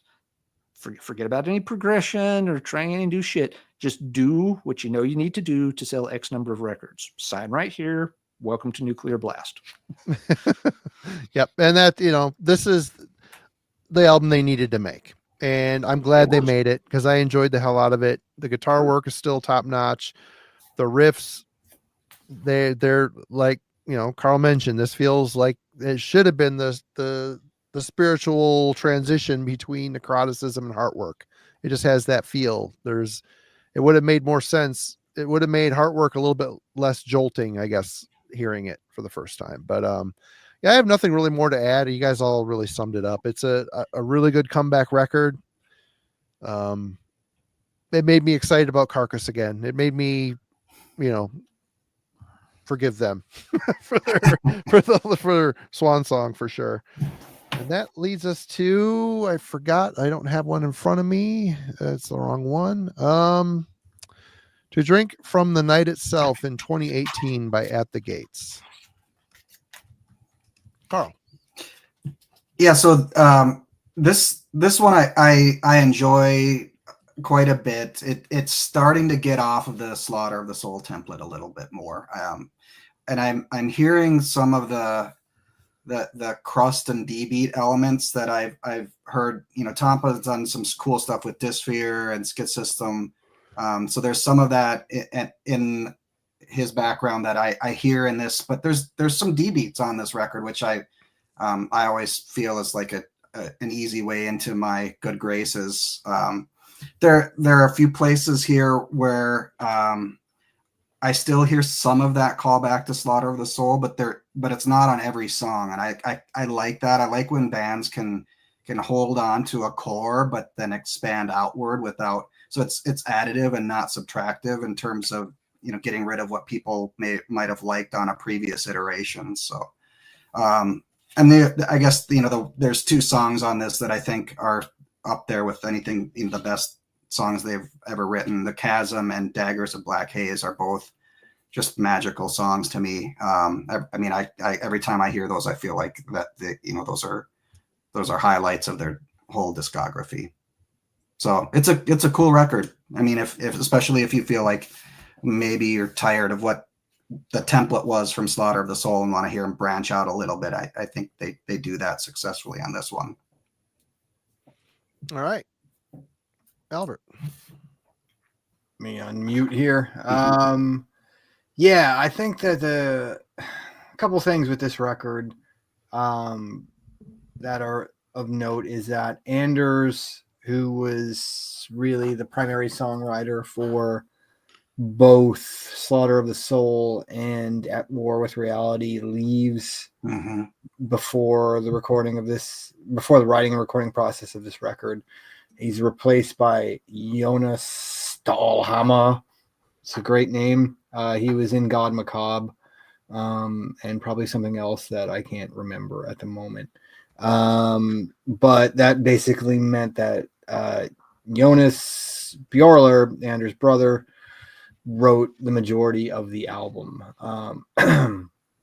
And I think that's apparent because I think there are some stylistic nods to the way Anders would have done some things, but I think that they are kind of branching out, especially with the two tracks that Carl mentioned in particular.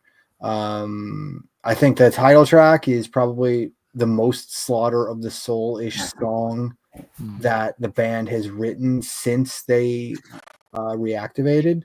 It's great. Like, I mean, part of me would welcome a whole nother album of just stuff in that vein when I hear it. It's like it's really just on the nose.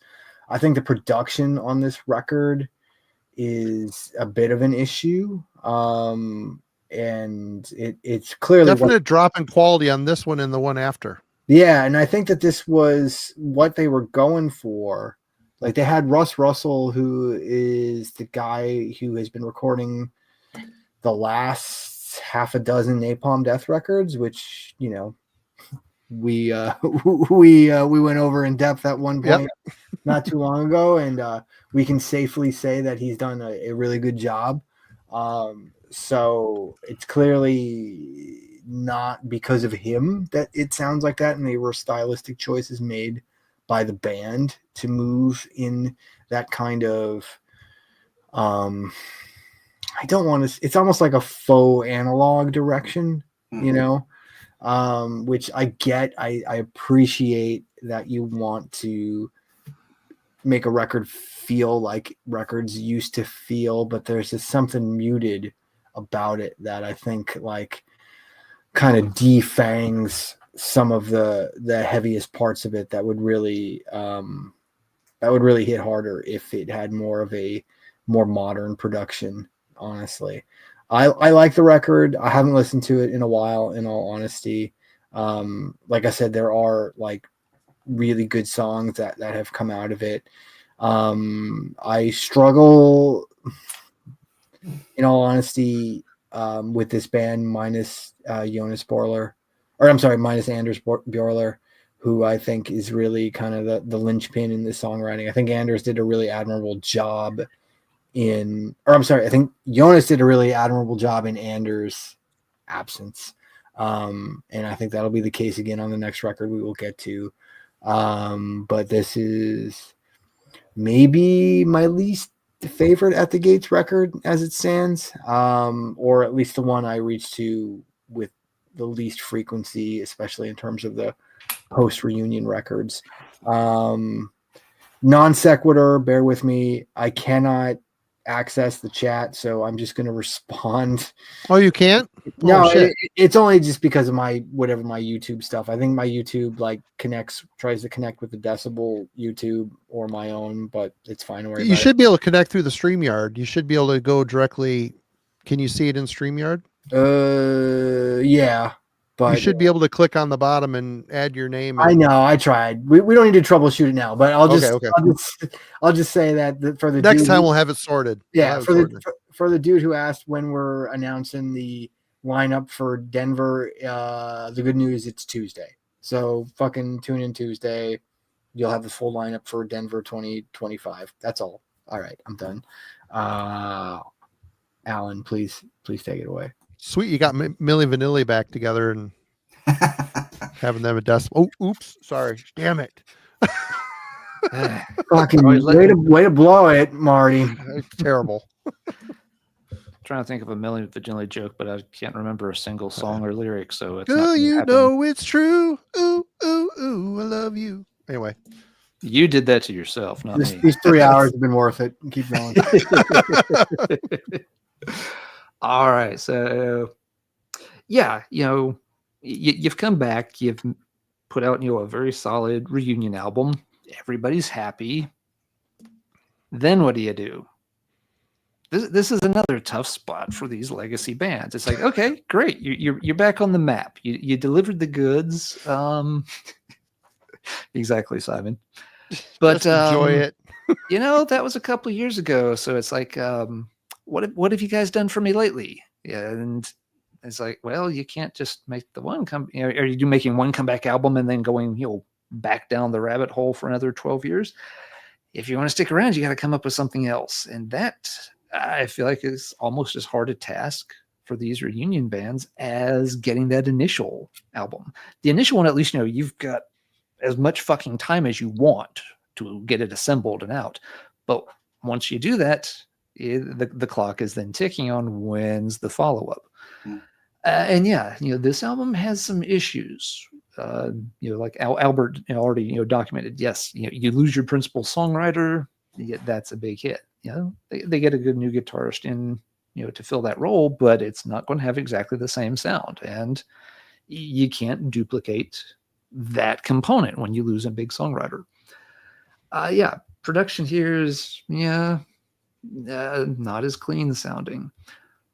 It's funny they went from the 5.1 thing that Carl bought to this. This is more like 4.2 or whatever. Yeah, it's really jarring if you play them back to back. That's for sure. Yeah. And The other one thing that stuck out to me on this album is Thomas's voice is now really starting to show its age. I mean, the dude's always sang in a very extreme way, so it's not surprising that the years would catch up with him. Maybe not such a healthy way. It's hard to say, but I don't know. But I remember hearing this for the first time and thinking like, "Ooh, that he don't sound as so hot here." And this album, on first when I first got this, didn't do a whole lot for me. It was one of those cases where I didn't know the album had come out, found it in a used CD bin in a bookstore. I'm like, oh, hey, new At the Gates album. At the same time, there's a little alarm bell that went off in the back of my mind. It's like, I pull out the phone, check, like, oh, this came out like 2 months ago. Why is there already a used copy in a used bookstore? Yeah, it's usually an indicator. Yeah. Not always a good sign. The album has grown on me some over time. It does feel like they sound a bit different. It is not exactly in the Slaughter of the Soul vein. I wonder how much of that though is again, Jonas having to step up and do the songwriting instead of Anders, because it doesn't stray really far from that formula that they were using. It sounds different, but that may be the lineup change more than an intentional difference in direction. I'm not sure. Can't say.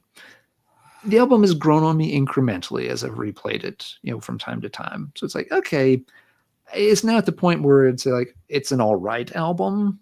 And not a really strong one, but I wouldn't give it a thumbs down anymore either. It'd be like the very lukewarm kind of average for this one.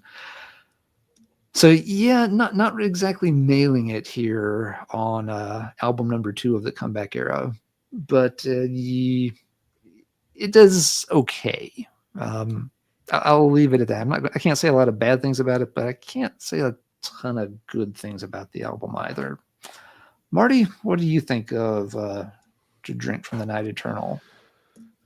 I'm thinking I'm getting these two I listened to once and I never listened to them before, but I wrote down Plotting and Ominous. I don't know if it's this one or the one that came. I think it's the last one, but I don't think Tampa's voice is bad yet. I think it's showing its age. It happens. It's just the way it goes. Considering there was a noticeable songwriter change, it still sounds like an At the Gates record. Some callbacks to Slaughter for sure. I just, the sound was, as soon as you hit play on it, it's like, ooh, especially coming off of the last one, it just seems like everything's all there. It seems like a lesser quality. I don't know. There's just not a lot drawing me to want to have this or spin it again. Like I said, other than an album or two, I just don't know if At the Gates is a band for me. I've tried over the years. I don't know. They've kind of lost the energy is kind of gone on this stuff. Although the songwriting is still good. There's good movement in the album. It just, is this the one with the saxophone on it? One of them has, it's the next one. Yeah. Next one. And they actually used it kind of effectively, and I'm usually not a sax guy, but we'll get there in a minute. This album is okay. I've listened to it once and there's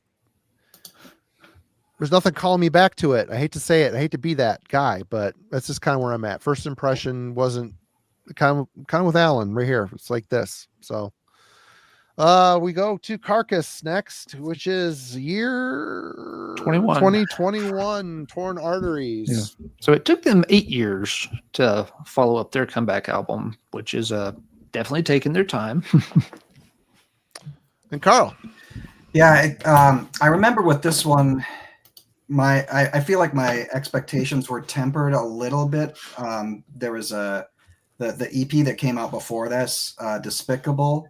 I bounced off that one a little bit. I wasn't quite following what they were putting down, so I came into this one tempered. But then, I think they led off with Kelly's Meat Emporium as the first single, and I was like, oh yeah, this is cool. It feels like they're continuing, like like you said, Alan, about how you have to sort of stick in that sort of zone where, all right, you hit the mark with the last record. Now do the same thing.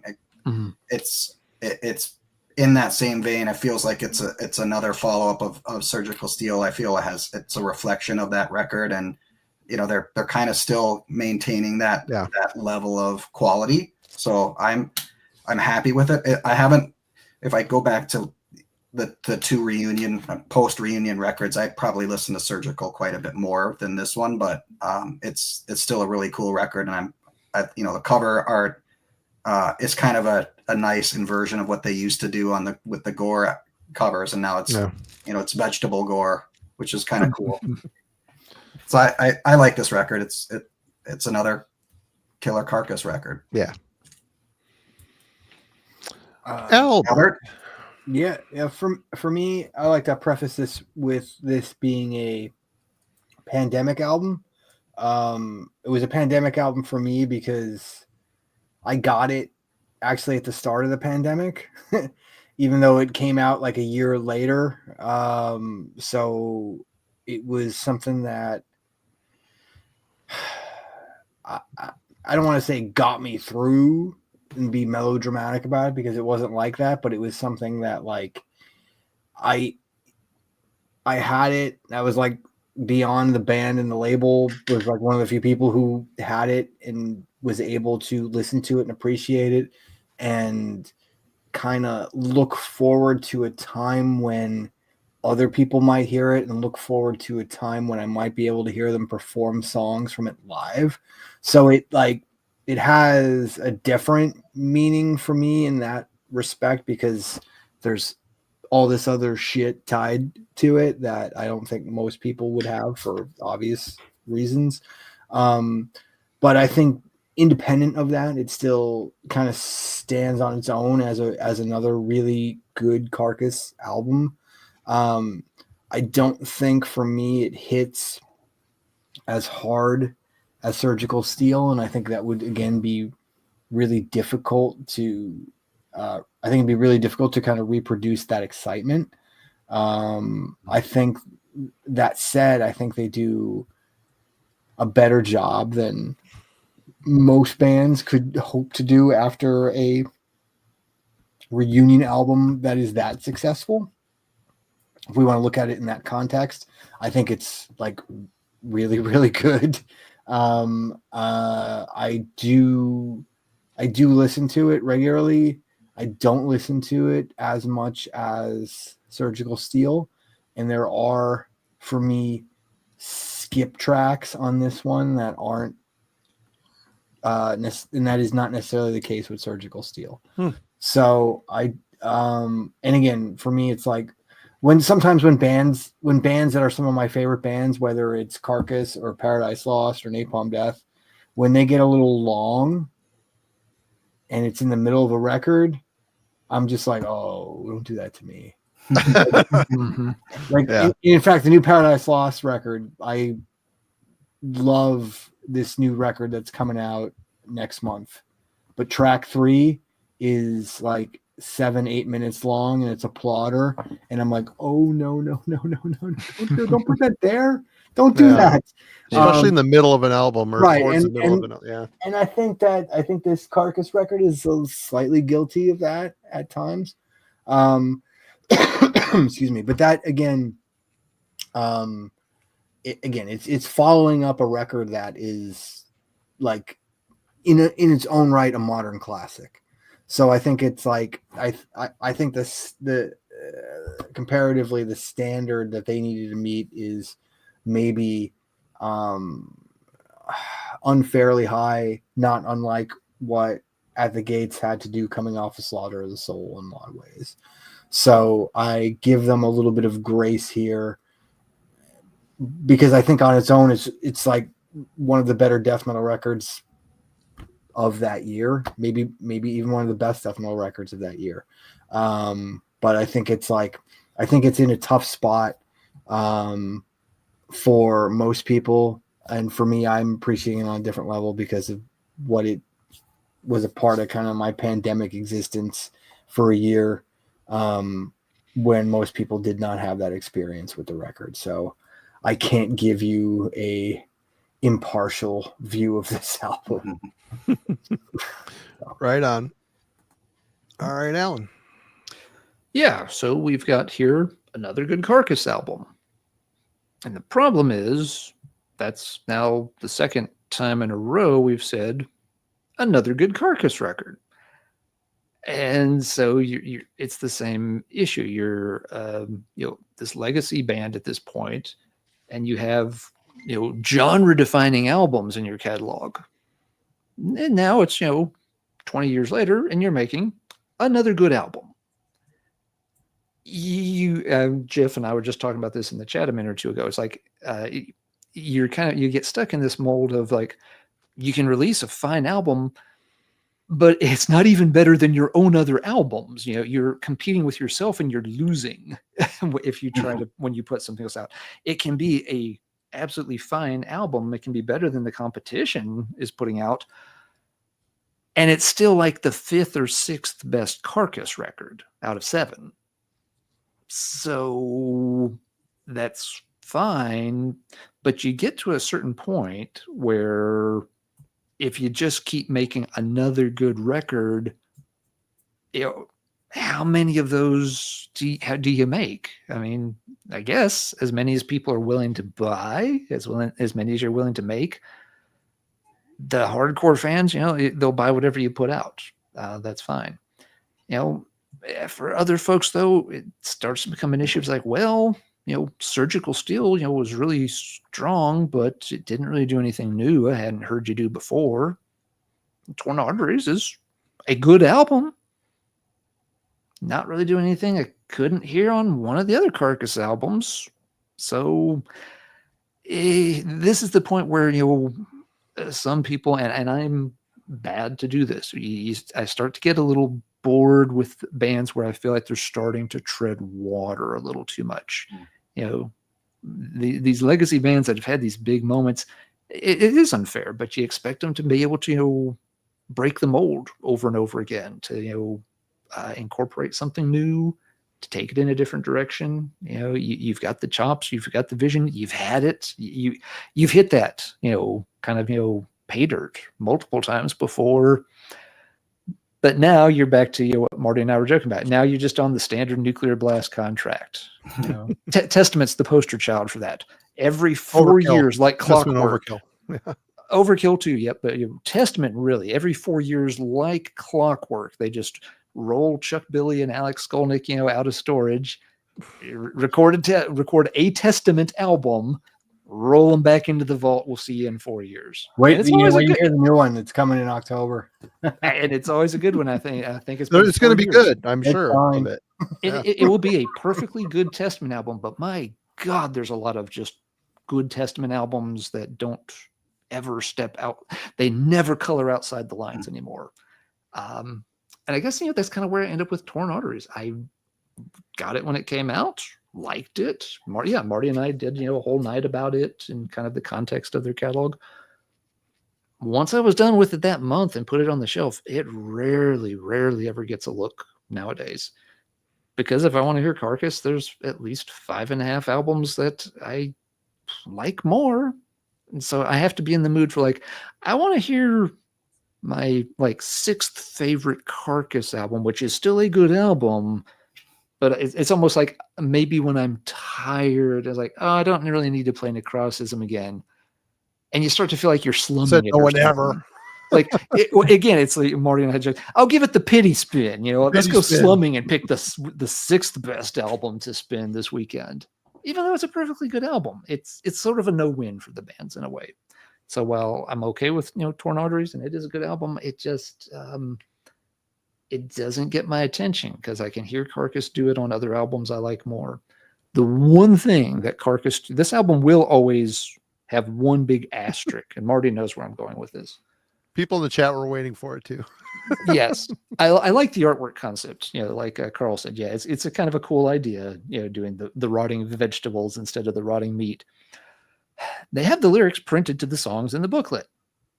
You open up to page 1, you hit play. Cool, let's see what song 1's about. and the words are completely out of order. They took all the lyrics and scrambled them. So word now good, Marty, next song, album, you, opinion, I, Albert, done now. It's just like, what the hell is happening? It's like, am I having a stroke? Am I dyslexic? Is this page? I thought maybe the pages got printed out of order in the booklet. Like, maybe, is there an instrumental as track 1 and it's not listed here? And I'm actually reading the lyrics to track 2. Took me fucking forever to just realize that no, they just did the stupidest thing imaginable and went to the trouble of printing the lyrics, but just put them into a fucking blender for every song so that you actually can't follow along to the lyrics. Jeff Walker is fast asleep in England right now, but somehow smiling in his sleep because he knows that annoyed you. Fuck you, Jeff Walker. I'm flying to England right now, and I'm putting your hand in a pan of warm water so you can wet the bed and wonder what happened to yourself. The one other thing I will say that I kind of figured it out while you were talking. This record is Carcass's At War with Reality. It's like it's really good, but it's gonna just suffer by comparison to what came before it. Mm-hmm. Yeah, it's kind of what you said, Albert. You know, this time they had to follow up an album that, yeah, everybody felt was really strong, and just like, wow, Carcass is back and delivered this one, and now what do you do? Yep, yeah, I agree. Yep. All right, Marty, wrap the Carcass half of the discussion up with your thoughts on their most recent album.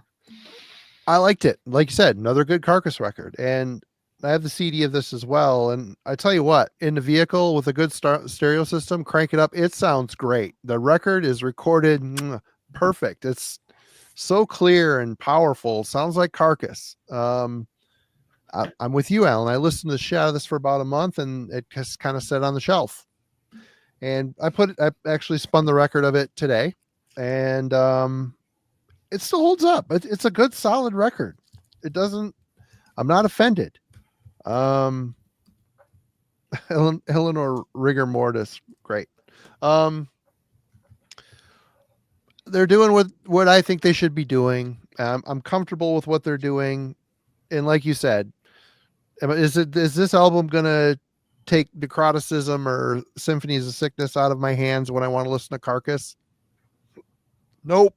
And that's just a tough situation for any long-standing band to be in. You know what I mean? But we are going to conclude our discussion tonight with the most recent album by At the Gates called The Nightmare of Being. Came out in 2021, same year as Torn Arteries. Yep. And this is actually, I think, the first time since 1993 that both these bands had an album come out in the same year, now that I'm looking. There you go. Carl, your thoughts? Yeah, the first time I listened to this one, I wasn't expecting it to have the drastic changes it did, but they really are spreading their wings in a way that takes away from that Slaughter of the Soul template. I only hear that on a couple songs on this record.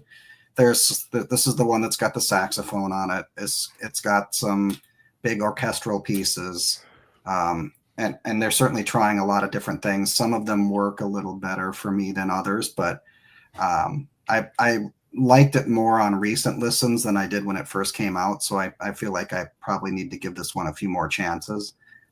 I did, like you were saying, the Thomas's vocals are starting to sound different.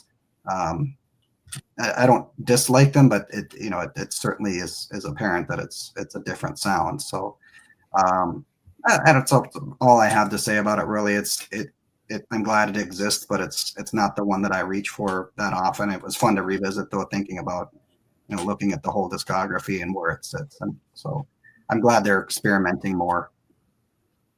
Yeah. Albert. Fuck saxophone. Alan? What he said, that guy right there. No, fuck that shit. But props to them for branching out. It's really the most progressive At the Gates record. Yeah. And I appreciate that for a band this far into their career. I think there's good stuff on it. I think that the I think it's really ballsy. The saxophone's like track 3, isn't it? Yeah. If I remember. Yeah. I think that's super ballsy. I give them credit for that. And it's good. Yeah, Thomas's voice is changing. It's a little squeakier, but I think it still works. The production is a million times better than the previous record. It's not grating. It's definitely listenable. I remember feeling like that record didn't land with people in the way that even To Drink from the Night itself did. I honestly haven't listened to it in a while. I probably should revisit it. I probably should have done that before we started this 3.5-hour live stream. But I think ultimately all of Carl's points are pretty valid here. It's a good move for them. I think a band this deep into their career, you can't levy the criticism against them like we did with Carcass about, it's another Carcass record. Like, this doesn't feel like that. This feels like At the Gates are trying something. Does it work all the time? That's kind of debatable, but at least there's an artistic merit and adventurousness to what they're doing. Personally, I'm intrigued with where they go after this, especially since Anders has rejoined the band since the recording of this album. So I think like a couple records away from him, plus what they kind of learned without him, I think I could be legitimately excited about the next At the Gates record. And I'll leave it there and pass it to Alan. Alan.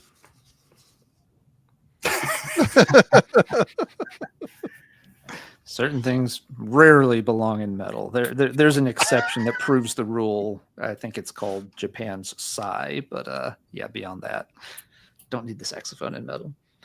Yeah, I'm on board with Carl and Albert on this one. Thomas's voice is not what it used to be. This album has never really fully clicked with me, but I've never played it many times either. It was another one. I kind of missed it when it came out because I hadn't really latched onto the previous album much. It's not like I was really waiting with bated breath for the next At the Gates album. It's like, well, with Anders gone and the problems on the last album, I don't know what to expect on the next one. So this seems okay, but I probably should, and I've revisited it some this week, but it's one of those like, I kind of get an idea of what they're trying to do, but it hasn't really connected yet. Yes, it's got some different sounds to it. So they notably are not on Nuclear Blast Records. They are not signed to that same standard issue contract. Apparently Century Media's got a little more wiggle room there in the fine print. So the band can still try a few things. But yeah, it will be interesting to see what happens on the next album. Anders comes back from his sojourn into other musical styles, and they've all learned the true meaning of friendship, and maybe magic happens again, and they do something really interesting. I don't know. Maybe right now Nuclear Blast is mailing them a contract, and they're like, well, it is a lot of money compared. Who knows? But yeah, this one, I don't think it's a bad album, but it never has really sunk in. But part of that's just not playing it enough, but it never did enough for me on the first few spins where I wanted to keep going back to it either. So yeah, I kind of feel like, and just another parallel for me, at least on a personal level, comparing these bands tonight, I feel like, both bands right now are at a point where I want to see where they go next, but I want to see them go somewhere different than where they're at. I don't really want Carcass to make just another good Carcass album. And I do want to see At the Gates, maybe take some of these ideas they've been tinkering with, but really bring them up to par and do something special with them. I feel like both bands right now are these seventh albums. I don't know if they're my least favorites in their catalogs, but they're both probably like rank 6 out of 7 in their catalogs. So they both feel like they're at relatively low points for me, even though they're not making bad albums. I just feel like they're at a point where maybe they're a little stuck and have to figure out what to do next. Marty, what is your take on this last album of the evening? It felt a bit darker. Thomas's voice is a bit of a concern for me because I didn't love his performance on this, to be honest. And that's I'm not trying to be a dick by saying that. It's tough, but musically the album doesn't bother me. Like, it felt a bit more plodding, darker. Sound is still not great. I don't know. I don't know if I'm curious to see where they go next camp, because I don't know if I want to go with them. You know what I mean? Just kind of where I'm at with the whole thing. And it's tough. I'm just, I guess, so enamored by Slaughter of the Soul moving forward. It just feels like they've kind of lost the energy a bit. Still putting out good stuff, but just not the wow factor, that I felt when I heard Slaughter of the Soul. Again, that's a nostalgia thing. Part of it is a factor as well. But yeah, it's kind of where I'm at with that in the At the Gates thing. Sorry, it's not more elaborate, or this is kind of where I'm at with an album I listened to once. So that's all good. Well, there we go. Yeah, 2 legacy bands that have had huge impacts on the scene over the time. They've had their ups and their downs, and it's been really cool getting to sort of compare them side by side. So, Albert, thank you for the really fun topic idea, and thank both you and Carl for coming on to talk with us tonight. It's ran a bit long, but it's been a really cool conversation. Definitely go check out Carl's new project, SKJOLDEN. Am I saying it right? Yeah. Yep. Link to his Bandcamp is in the description. It's some really excellent, sort of influenced by some of the sounds we were talking about tonight. Melodic, death, and a little bit of black and atmosphere all mixed in. Yep. And go check out Majesties at Fire on the Mountain this next weekend. For sure. And Albert, anything coming up? Oh, Tuesday. Oh yeah, I had spilled the beans for the dude in the chat. What did he say? Tuesday, full Denver announce. But yeah, and no, thanks guys for having us, and anytime. You guys are always welcome. 100%. Blast. Thank you. Alan, you have something coming up on what's your topic Wednesday or Tuesdays? Let's Talk Metal. Oh, let's see. I just uploaded that earlier. Tuesday's video is titled. It's already in the can. It'll be there. Why I will never like Voivod as much as you do. Oh my God, sign me up for that. If I was, maybe we need to be 3 years older to fully appreciate Voivod. I think that's what it is. Every man who's like 55 and over thinks it's the greatest fucking band of all the time. And I have been trying to like that band for 35 fucking years, and it's never happened. Oh boy. If I had known, we could have done the episode together. We could have. I have tried so many. I am still trying. I still give them a try. I'm done. Yep. I'm done. It's over. I love them. Yeah. Tuesday, you can listen to me ramble on in a monologue about why it just will not connect. We are connected, but some of us are less connected than others. Yeah. And show notes for Heavy Metallurgy next week. We've got the album club on Wednesday. We'll be talking about The Foulest Semen of the Tortured Elite by Runes of Beverast. Oh no, y'all did Blood Vaults before. Sorry. Yeah, we did Blood Vaults previous, and we're having an additional album club this week with Alan and myself, Mike Seatown, and Jimmy from Future Ruins. We will be discussing the new Halloween record called Giants and Monsters. So Assuming that Mike is going to still talk to us after your complete shredding of At the Gates all night. God, I wish I might be that I might need to shoot a video. I will never like At the Gates as much as you do. Start a whole series. I think you just did. Yeah, I did. You seem to be a few years younger. That's where it is. It's just like Right. At the Gates up here. It's at Voivod up here. It's At the Gates down here, and that works. But that's it, everybody. Thank you so much. Please go check out these gentlemen's activities in the description below. Click and go be a part of what they are doing. And we appreciate you guys. We'll see you next time. And everybody in the chat, thank you again. Cheers. See you next week. Thank you.